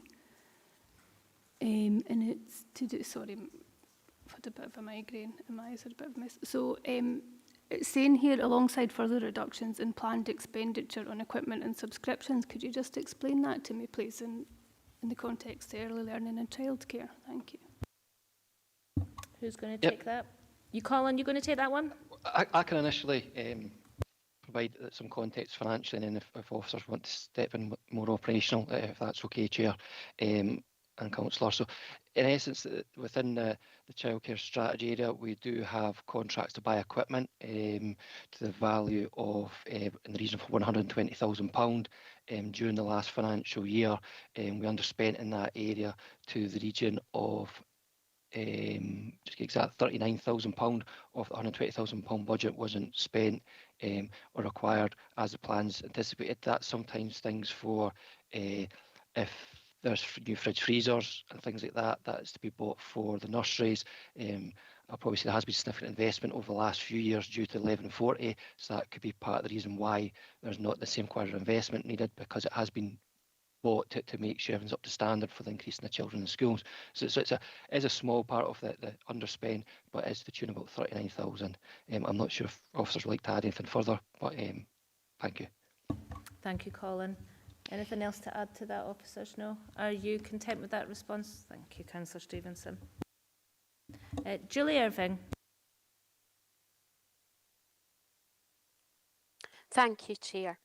It was a question on the underspend in primary. So that's 4.1, page 37. It basically was saying that staffing vacancies are responsible for the underspend. And that's particularly concerning for teachers because there's a rather large number of primary teachers who are awaiting permanency. And it seems to be that if we've got vacancies and there's posts available, I'm wondering why these people are not being used to fill those posts. And also on page 43, the removal of cover saving. Does this not impact on the management's ability to do the strategic leadership of the school? Now, I know that was something that went through as a budget saving, was that removal of cover. But considering what we've just discussed in the last item where we talked about middle management and building capacity, if our leadership can't do the strategic leadership because they're having to step into classrooms, that impacts on all of that. So it was really just a question about how we're going to ensure our managers, our head teachers can continue to do strategic leadership of the school without being pulled to do supply cover. Thank you. Thank you, Julie. Colin, is that you? Can I take the first question, please, Chair, and then I'll hand the second part across to my colleagues in the Directorate. Sorry, with regards to the primary 4.4, it was an actual overspend in the primaries budgets for last financial year. The underspend that offset the overall overspend was in non-teaching side, so the actual budget was 157,000 overspend. We were predicting, I think in the region of 250,000 overspend last time at quarter 3 position due to the supply pressure that we're seeing in the primary sector. That has been offset to some extent by non-teaching staffing, that's offset that. So I'm not sure if that answers the first part of the question, sorry. Yes, thank you. No, you can come in there, Julie. Yes. So the underspend is non-teaching staff vacancies, and that's been offset against the overspend for primary teaching staff. Is that what you're saying?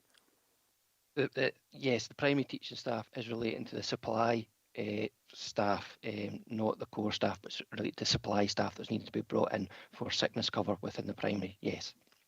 Okay, thank you. Thank you. And I'll move to John for your other part of your question, Julie. Yeah, if I understand you correctly, Julie, I think that's part of the conversation that we have had just in the last hour or so regarding the management arrangements, is to try and provide that capacity in the system. You're right, it was taken as a budget saving. It was reduced budget on that, which puts additional pressure onto that. The last thing we want to see is our head teachers then having to absorb that pressure by taking more time in classrooms and teaching when they should be providing that strategic leadership. So it is very much linked into the previous conversation to try and ensure we've got that capacity in the system to manage the demands. Thank you. Thank you, John. You happy with that, Julie? So the allocated management time through partnerships and things, that extra management time that was being allocated potentially could be used up by doing supply cover?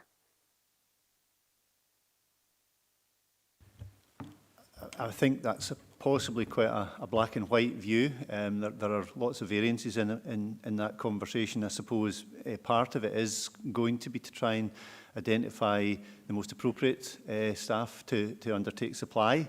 But we're also very clear that we have got to ensure that our Our wellbeing policies are in place to ensure that our maximising attendance, as it's currently called, is in place to support staff in the workplace to ensure that our supply costs do continue to reduce through support programmes, etc. The management of absence at times as well.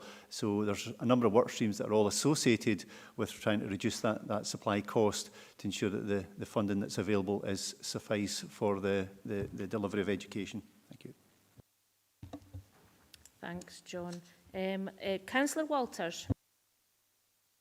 Thanks very much, Chair. Just a couple of questions about non-education, so the thriving communities. On page 38, on 4.18, it says the main budget pressure was within youth work, but this was due to a one-off project expenditure, which is fair enough. I just wondered if we could see what the one-off project expenditure was, seeing as it resulted in an overspend of 48,000. And just below that, on 4.19, it says that lifelong learning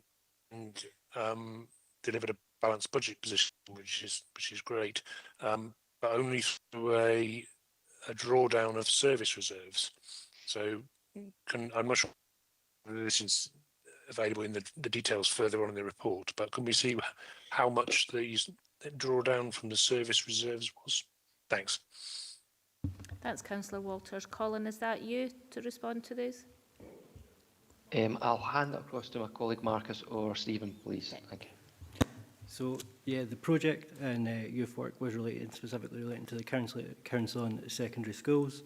It was just upfront costs within the initial phase, and it is expected to balance itself out throughout the rest of the year.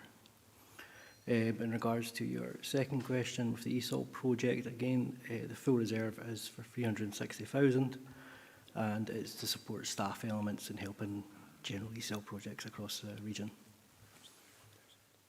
And the spend for the year was 31,000 for that one. Thank you for that. Are you content with that response, Councillor Walters? I think so, yeah. So just to confirm, so it was 300,000, the drawdown from reserves, yeah? No, sorry. Apologies there. It was the drawdown was 31,000 out of a reserve of 360,000. That's fine. Thank you. Thanks for that. That makes more sense, eh? Yes, yeah. Councillor Lowe. Yeah, thank you, Chair. Page 36, item 4.3. It's the additional staffing vacancies and the underspend. There may be cover from management time, but has there been any additional pressure on staff below management level who have the day-to-day contact with the children because of the vacancies that there have been? Colin, is that you? I can give a bit more context on Yeah. how that underspend to some extent come about, and then I think that might clarify some of the arrangements. Part of during the realignment when the school, when the nursery staff are looking at what the provision is for the upcoming year, we allocate the budgets based on the current enrolment, which is just prior to the summer holidays. During that time, there is an expectation that additional children could present during the year due to being 3-year-olds or eligible 2-year-olds, and in certain areas there might be required additional resources to put in those nurseries to support those children. So part of the process is there was an allocation held centrally, so when the nurseries were required to increase or potentially increase, the resources could be allocated appropriately. During the last financial year, the requirement to increase those nurseries weren't required, so that resulted in the underspend happening, and approximately it equates to 8 nursery staff, like nursery nurses, equivalent over that financial year, were not required to put in that additionality, because when the kids did present it within the nurseries, they either had capacity or were able to match in, or didn't happen into areas where we required to take additional staffing on. So hopefully that helped answer the question. As for the operational side, from the financial side, I don't see anything that way, but management have a different impression on what's operationally happening. Thank you. Thanks for that, Colin. Are you content with that, Councillor Lowe?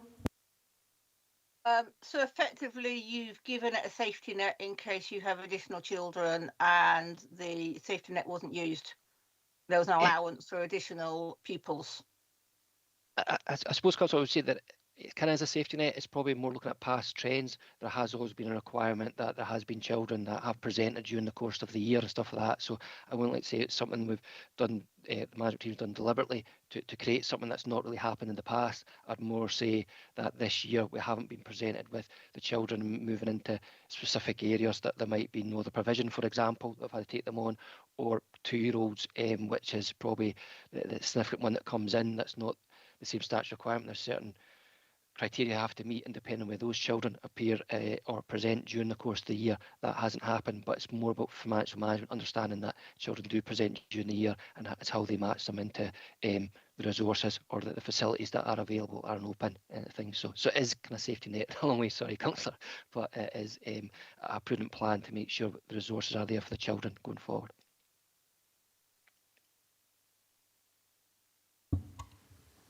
Okay, you happy with that, Councillor Lowe? Yeah, thank you very much. Thank you. Councillor Stitt. Thanks, Chair. It's just in Appendix 1 under Thriving Communities. I see under leisure facilities are underspend of 701,000.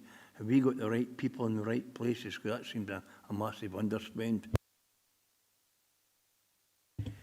Thanks, Councillor. That's the budget adjustments, so that's where money we've taken out of the service in relation to energy and prop rates and everything else.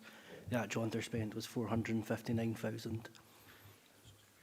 And this was predominantly from income, being about £350,000 over delivery. That's fine, Chair. Yeah, thanks for that. Any other questions or comments, members? No, we'll move to recommendations. Members were asked to note that an underspend of 1,307,000 was returned by Education, Skills and Community Wellbeing Directorate for the financial year 25-26. The achievement of the 1,822,000 agreed savings by Education, Skills and Community Wellbeing as detailed in Appendix 2. The underspend of 1,307,000 has been transferred to the earmarked committed funds held by Education, Skills and Community Wellbeing as detailed in Appendix 3, and a closing balance of 930,000 in relation to the devolved school management accounts, with 81,000 being transferred into its accounts in 25-26. So we move to agenda item 6, the John Wallis Trust Scheme, 1981. This is applications for session 25-26. John Thinn's here to assist if members have any questions. John, you have anything to add? No? I'll move to members' questions then.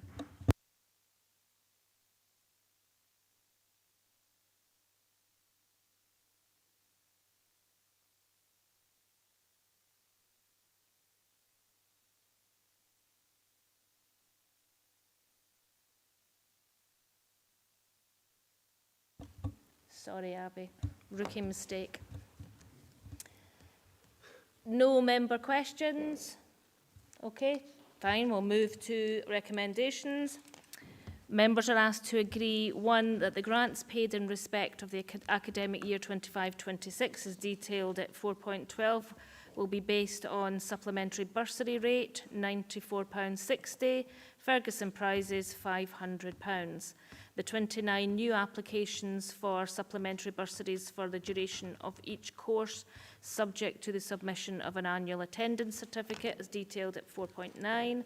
The payment of the travel grant allocations to schools for the academic year 25-26, that the provisional travel grants for academic year 26-27 should stay based on a lump sum of £60 per school, and that the pupil rate increases to £1.56 as detailed in 4.13, and that the Ferguson prizes increase from 400 to 500 as detailed in 4.14.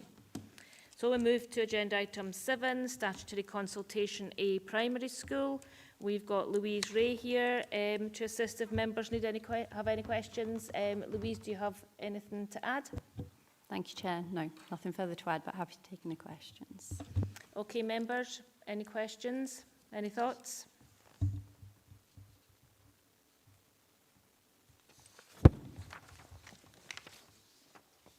No? Okay, we'll move quickly to recommendations. Members are asked to, 1, note the work undertaken in the options appraisal for the Cretan Primary School and Nursery, including... no, we're on A. We're on here. Sorry, beg your pardon, members. I turned the page over too quickly. Members are asked to note the community engagement undertaken as detailed in paragraphs 4.2 to 4.6 and agree to the commencement of the statutory consultation process for the closure of a primary school in accordance with the Schools Consultation Scotland Act 2010 as detailed in paragraph 4.7. We'll now move to agenda item 8, the transformation update on Cretan Primary School option appraisal. Louise, again, do you have anything to add? Nothing further, Chair, but happy to take questions. Thank you. Move to members. Councillor McCammon.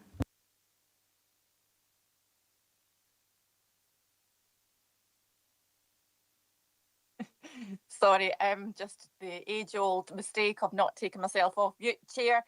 Yeah, so I just wanted to highlight a couple of things here and ask a couple of questions, but I've kind of set out a few words because I think this is a really important item, like they all are, but I'd like to just kind of give you my thoughts on this, if that's okay. So I just want to point out the importance of keeping option 4 very much on the table. I understand the argument around current nursery numbers and value for money, but we need to be careful that in trying to solve one problem that we don't create another.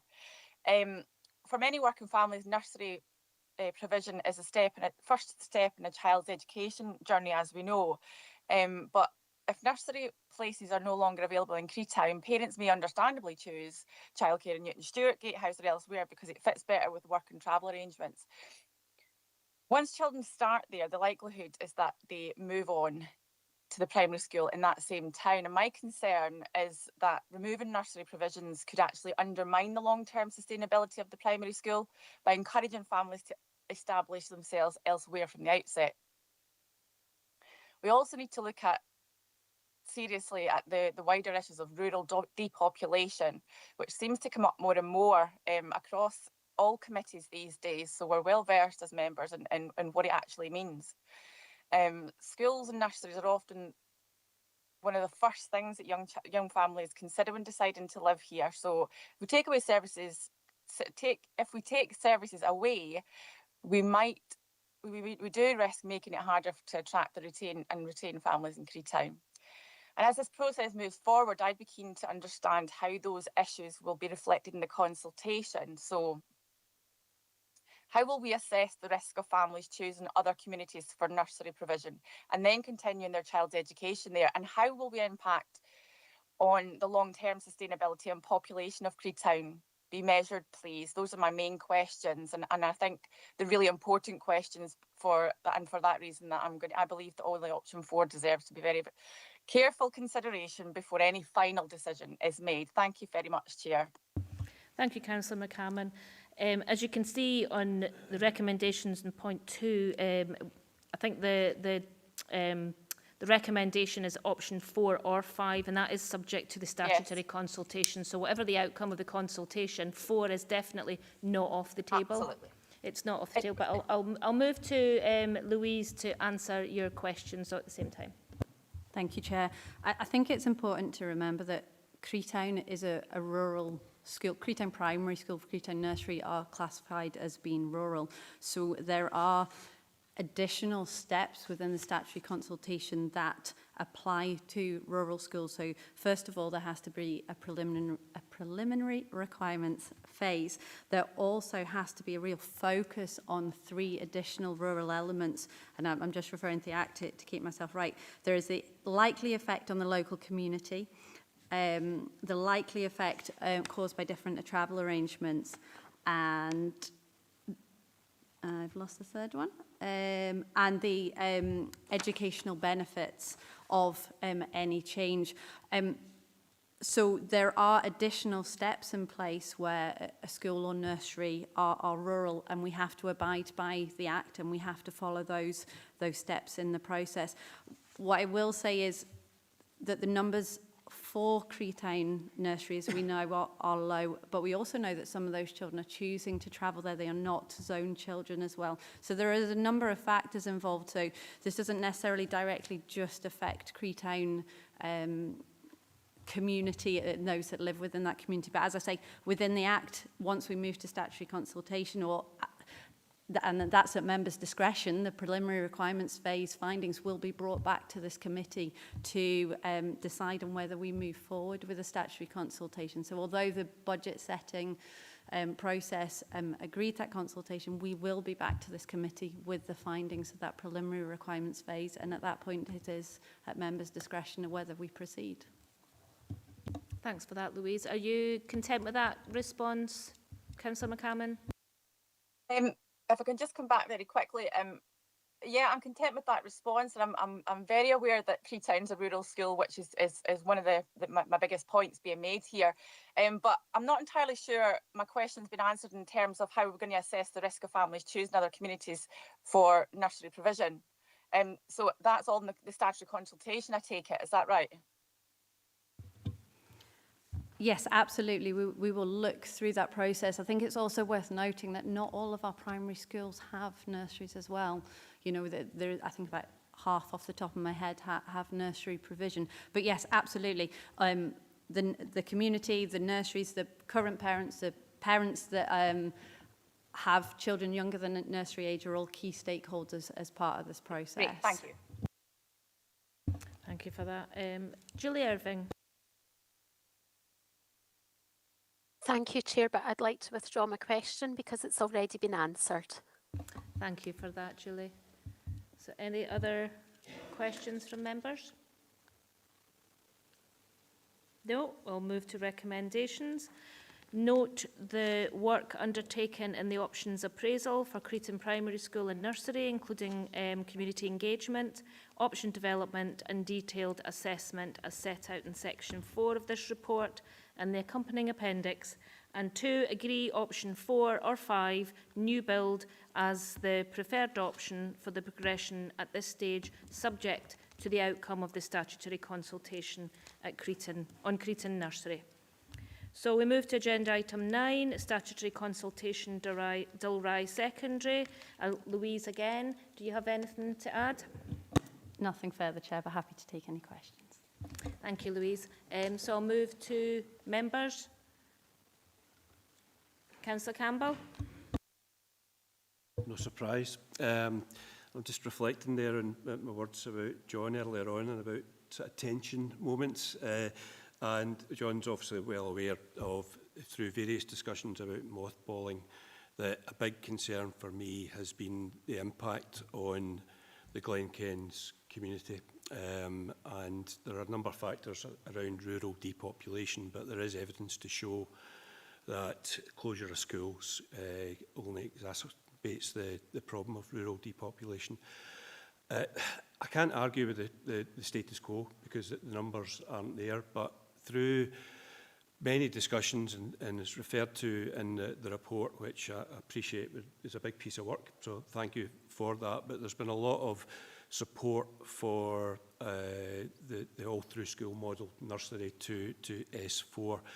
And I guess my question is that should the committee be minded to agree to the statutory consultation process on closure moving on, what opportunity is there, if any, for the community to again present the case or the argument for continuing secondary education through the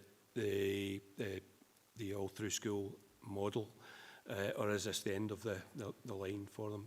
I really fear that, you know, the area will become an educational desert,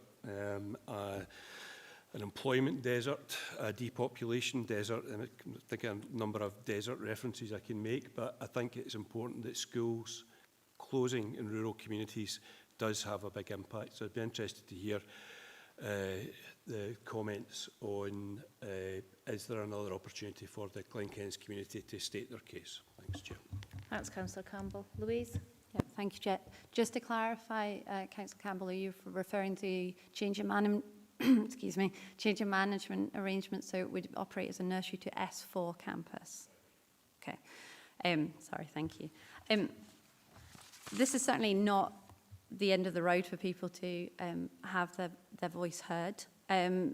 Everyone, you know, the Act clearly sets out who those key stakeholders are. If members move forward with the recommendations today, then obviously we are consulting at that point on a closure, not in a change in management arrangements.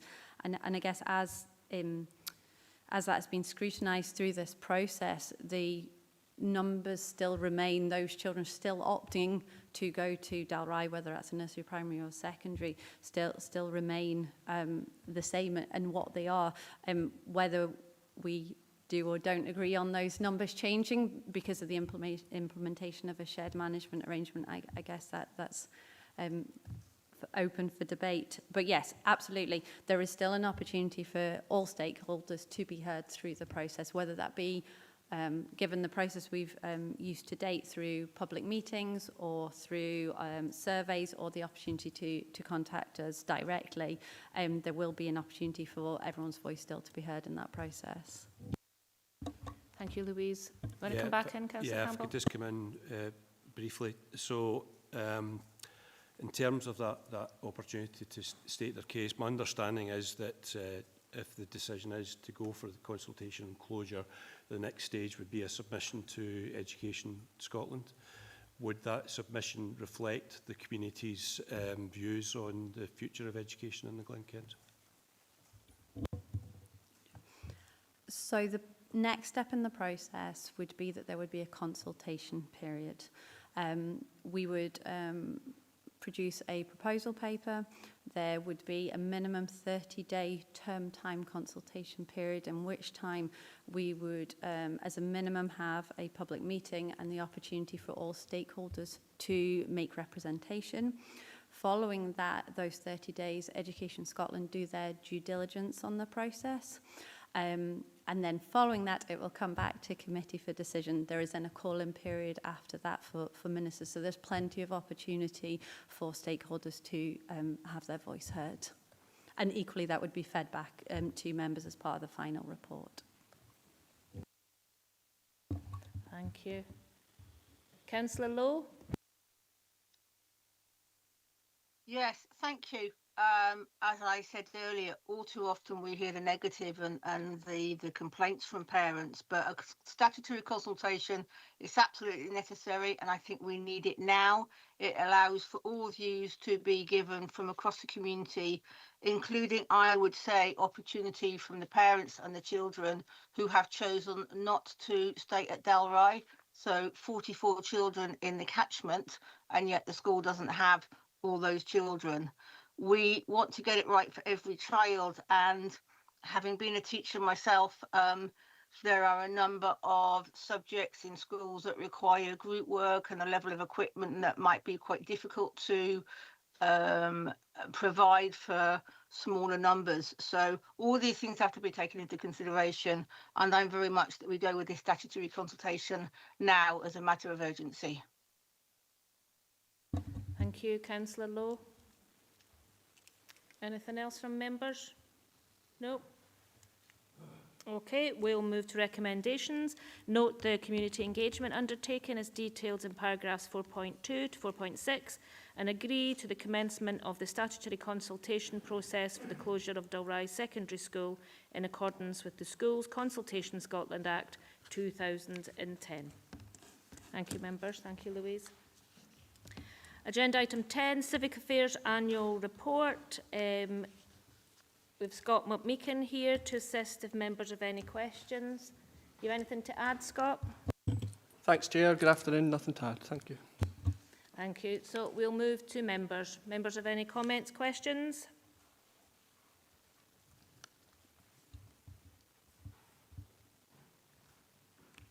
Well, I hope you didn't get comfy in that seat, Scott.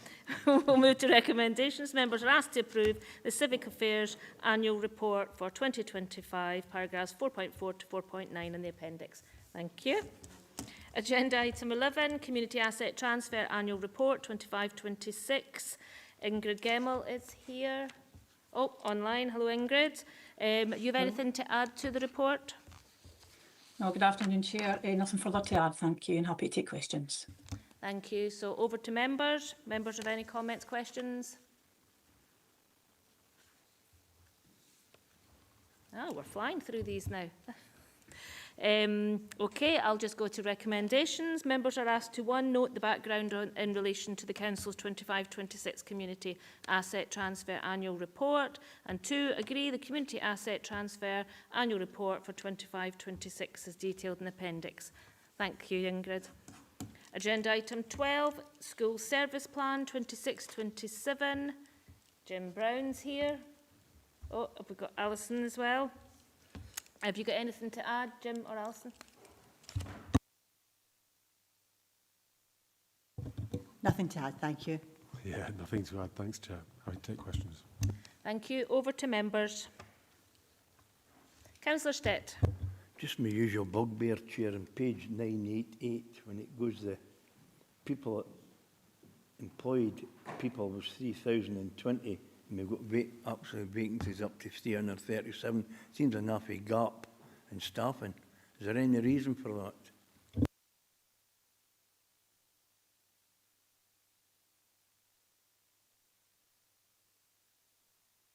Because it's actually 317 vacancies that we're carrying when you see the staffing, which we've got at present and what we should have.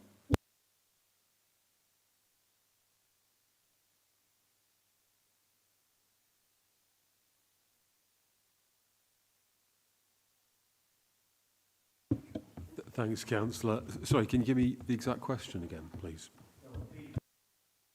Sorry, Jim. Page 988.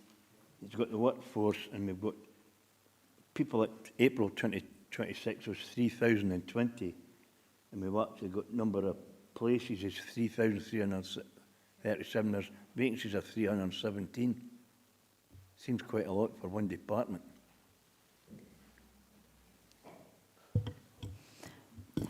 Thank you, Councillor. What we do find within education is that some staff members hold more than one position within the council. Still seems an happy,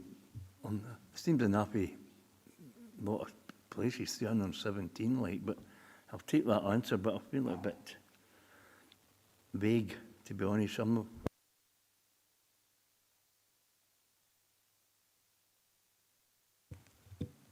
Yeah, thanks, Councillor Stitt. I mean, I wonder if there's a way of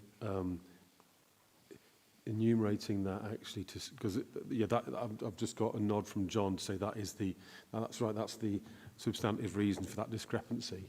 But perhaps we can maybe bring something back just to say what's the difference between of that 300 and whatever, what proportion are accounted for by the answer Karen, thank you, has given, and what proportion are vacancies that we're managing. Would that be happy with that, Councillor Stitt? That'll be fine, Jim. Thanks.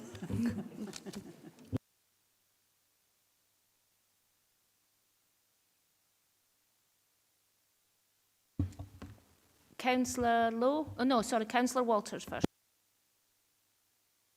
Thank you, Chair. Just on page 997, the local government benchmarking framework indicators. I just wanted to ask about the targets. The annual target. Where have they come from? Have the annual targets been generated through the benchmarking the process? And also, how do they compare to the annual targets from last year? So are we actually trying to stretch people by increasing the targets, or are we taking the targets somewhere where we actually performed last year? Thanks. Karen's going to happily answer that question for you. Thank you. Thank you, Councillor, and thank you, Alison. Yeah, these targets are set by LGBF based on national performance data information that we hold, and they are reviewed on an annual basis created through LGBF.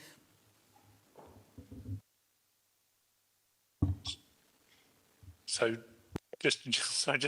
So when you say they are set by LGBF, so they're set externally for our council, and so we are not setting them ourselves, yeah. Yeah, they're based on measures that are created looking at data from across all local authorities, and from that, the comparator data, they create the targets for individual schools, and we have, individual local authorities, and we do have the opportunity to revise those if we feel that they are not appropriate targets for us. Thanks, Karen. Are you happy with that, Councillor Walters? Yes, thank you. Thank you. Julie Irvine. Thank you, Chair.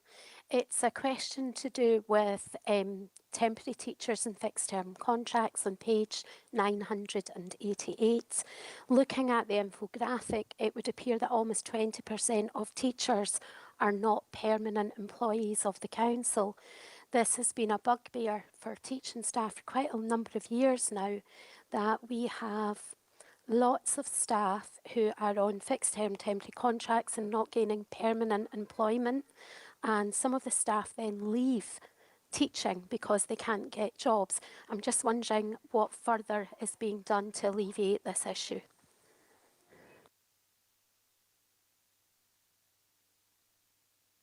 I'm happy to pick that one up, Julie. As you know, there has been a revised policy in terms of those who are entitled to permanency to try and ensure that we have got vacancies for them. However, like any sizeable organisation, there is a requirement for us to have temporary staff. It allows us to move with the ebb and flow of reductions, changes in class sizes, etc. So it allows that to happen. And also those who we require for supply, for pure supply teachers as well, to ensure we can cover vacancies when there are absences. So those numbers are all encapsulated within that percentage. Thank you. You okay with that, Julie? I think my concern is that there are teachers who've worked for several years for the authority who have built up their claim to permanency, and there are no jobs for them. And I think if we've got this number of posts that are not permanently filled, surely we could create some permanent posts. Yeah, like anything, we've got a responsibility to manage our budgets, and unless the budget's actually available for those permanent positions, then we can't employ people until we know that there is a vacancy for them. So it is that fine line between ensuring we've got the vacancies that we require and we've got the temporary positions that we require, but also trying to provide the opportunities for staff to be employed on a permanent basis to allow them to develop their careers in Dumfries and Galloway. So it is a balancing act in terms of that strategic overview of our staffing complement, but also providing the opportunities for staff. Thank you. Thanks for that, John. So, Councillor Lowe. Yeah, thank you. First of all, is just to welcome on page 986 at the very bottom the bikeability participation. It's a fantastic opportunity for partnership and engagement with our local communities, and it's so essential that our young people actually have that skill. So really pleased to see that there and the 100%. Sorry, dog.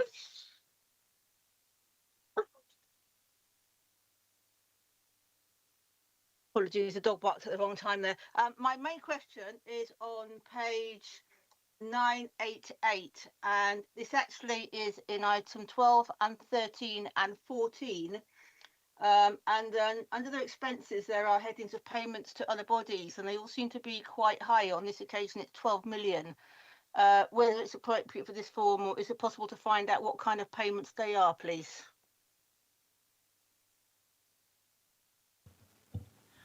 Thank you for your question, Councillor. External bodies will include, for example, Qualification Scotland, and you may remember it as SQA, as in Scottish Qualification Authority. So we do pay them for the examinations for our young people. Thanks, Alison. Harry, you want to come in as well? Thanks, Chair. I know this refers to the other item, but in relation to thriving communities, it includes things such as the poverty and inequalities budgets that are given out through commissions, the overall area committee, grants, payments to community councils across the region, major festival and events payments, and all the funding that goes through the employability service. Thank you, Chair. Thank you, Harry. I think there's a myriad of different things that so to list them would be a rather large paper. So are you content with those responses, though, Councillor Lowe? Yeah, that answers it for all three papers. Thank you. Thank you. Members, any other questions? Vice Chair? It's not a question, it's basically just a commendation, actually. I've been on this committee, as of a lot of people here for the last 4 years, and there's been a lot of challenges for the Directorate and our school staff, etc., etc. I think this paper actually demonstrates that we have made some progress. We have addressed a lot of the issues within our schools and Directorate. There's a long way to go. Councillor Walters mentioned the local government benchmarking framework. We had a seminar on that not that long ago.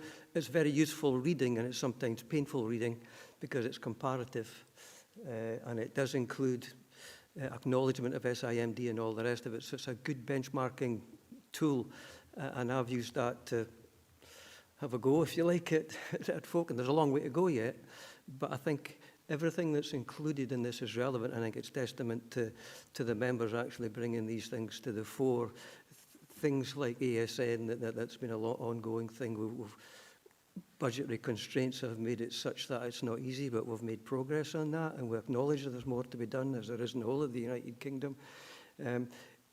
Right from early learning and childcare, transitions right through the senior phase. We've raised these questions, and the Directorate have done the best they can to do that within the resources they've got.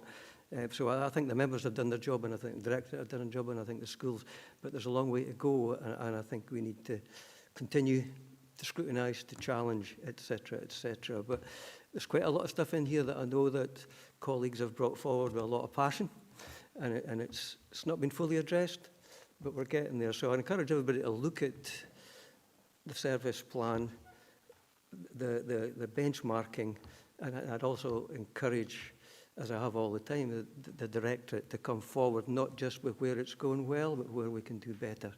And I think in the time we've been in this last 4 years, and when I've been on the other side of the fence, if you like, it's just as important for us to challenge the Directorate and respond to scrutiny than it always has been, because there is a long way to go. My question would be, one of the multi-year ambitions is to improve levels of attainment young people in the senior phase.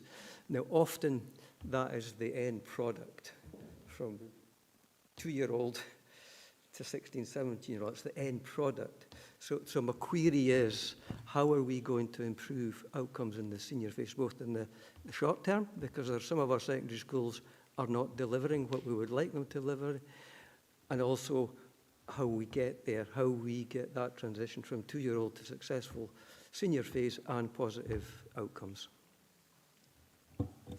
Thank you for your kind words, Councillor Jamieson, and we do work together to try and improve the attainment and achievements of all young people from 2 through to 18.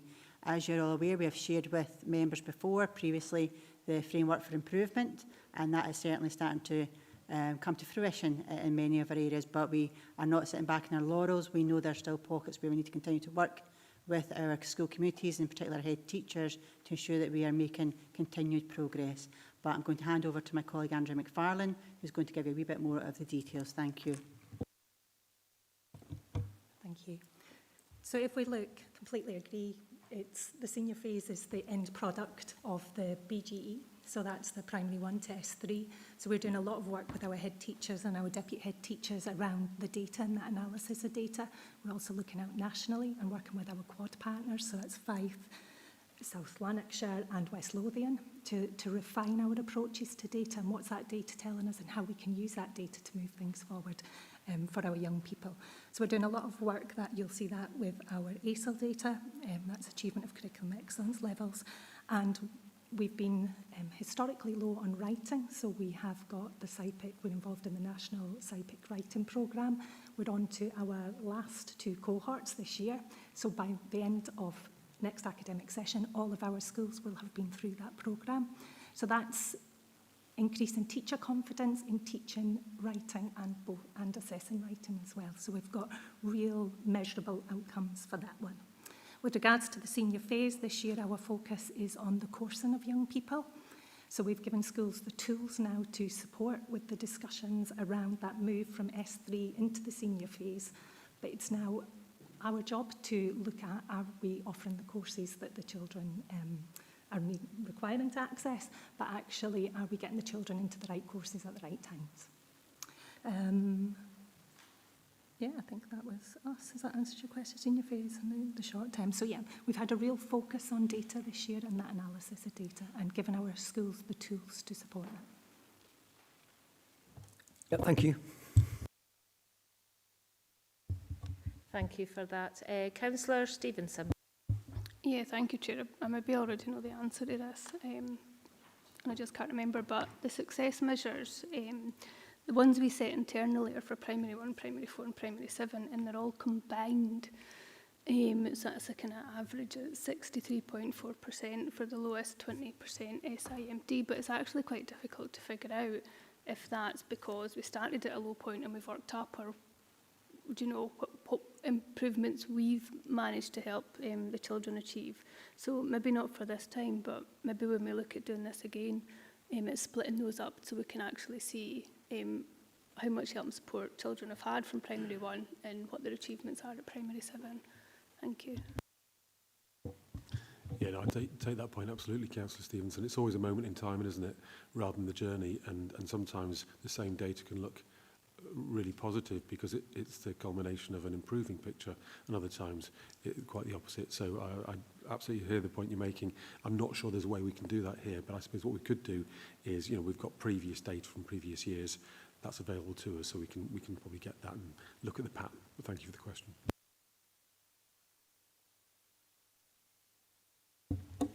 Okay, members, any more questions? No, we will move to recommendations. Members are asked to agree the school's quality and curriculum service plan for 26-27. Okay, so agenda item 13, Thriving Communities Service Plan 26-27. Harry Hay is here in the room if members have any questions. So have you got anything to add, Harry? No thanks, Chair, but very happy to answer any questions. Thank you. Thank you. So it's open to members. Councillor Walters. Thanks very much, Chair. Just something on page 1009, the council plan delivery list of things there. The item about continue to support the AIMS programme, working with Dumfries and Galloway College, which is the second one down. So it says the funding for this programme has not renewed for 26-27. I just wanted to know whether that was our decision or whether that was the college's decision, because my understanding was that the AIMS programme was a successful link between the college and manufacturing in this area. Thanks. Thanks, Chair. Yeah, that was as a result of UK government funding decisions that then cascaded down to local authorities. But what we've tried to do is reconfigure the approach to ensure that where there were success factors that could be demonstrated, that the essence of those continues, albeit delivered through a different approach. Thank you, Chair. Are you content with that, Councillor Walters? Yes, thanks for the clarification. Thank you. Julie Irving. Thank you, Chair. It was probably more of a comment than a question.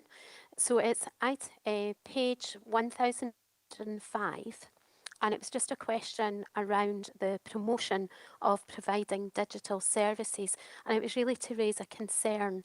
As someone who's got elderly parents, the digital side of things is very difficult for them, and if we are solely promoting that, that can create a barrier for some of the elderly people and for those younger people who don't actually use digital technologies. So it was really just a comment to say, can we please make sure that we're not just promoting digital? Thank you.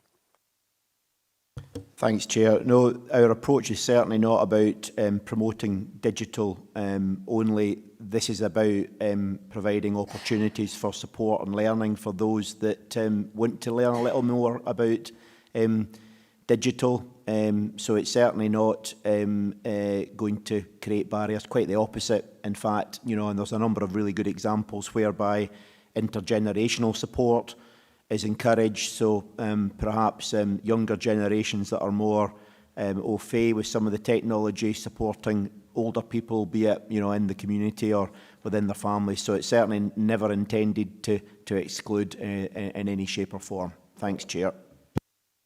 Thank you, Harry. And also, anecdotally, Councillor Jameson and I were at Lifelong Learning Awards a couple of weeks ago, and there was a digital learning award and some excellent stories about people, just as you described there, Julie, that were a little bit older but had found those digital learning classes, that support was invaluable to them moving forward with lots of things in their life. So it's a positive. So, members, any more questions? Councillor Stevenson. Yeah, sorry, Chair. It's on page 1016. Just to say, I'm really pleased to see the development of leisure facilities strategy in there, which will look at the review of current leisure facility provision and hours of opening. But just for clarity, that we really are looking for that to expand opening hours to maximise income. We don't want to look at it as maybe reducing hours. Thank you. Just a comment, yeah? Okay. Okay, so members will, no more questions, we'll move to recommendations. So members were asked to agree the Thriving Communities Service Plan for 26-27. So we move to agenda item 14, Education Resources Service Plan 26-27. John Thinn's here to assist. Do you have anything to add to the report, John? Maybe just to quickly highlight the significant payments to other bodies for the service plan that I'm responsible for is in relation primarily to the PPP contract for our schools, our public-private partnership schools. So just to give clarity on that. Thank you for that. So members, any questions, comments?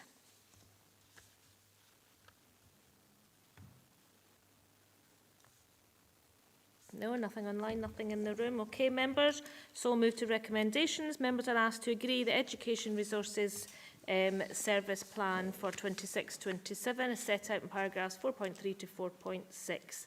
Move to agenda item 15, which is any other business. Members, I don't have any other business deemed urgent due to a need for a decision. So I'd like to thank you all for your contributions. There's been some robust discussions, but it's been really, really helpful, and I thank everyone for it. And just the last thing to say is enjoy summer recess. I hope you all get a break. Well done, Thank you, Chair.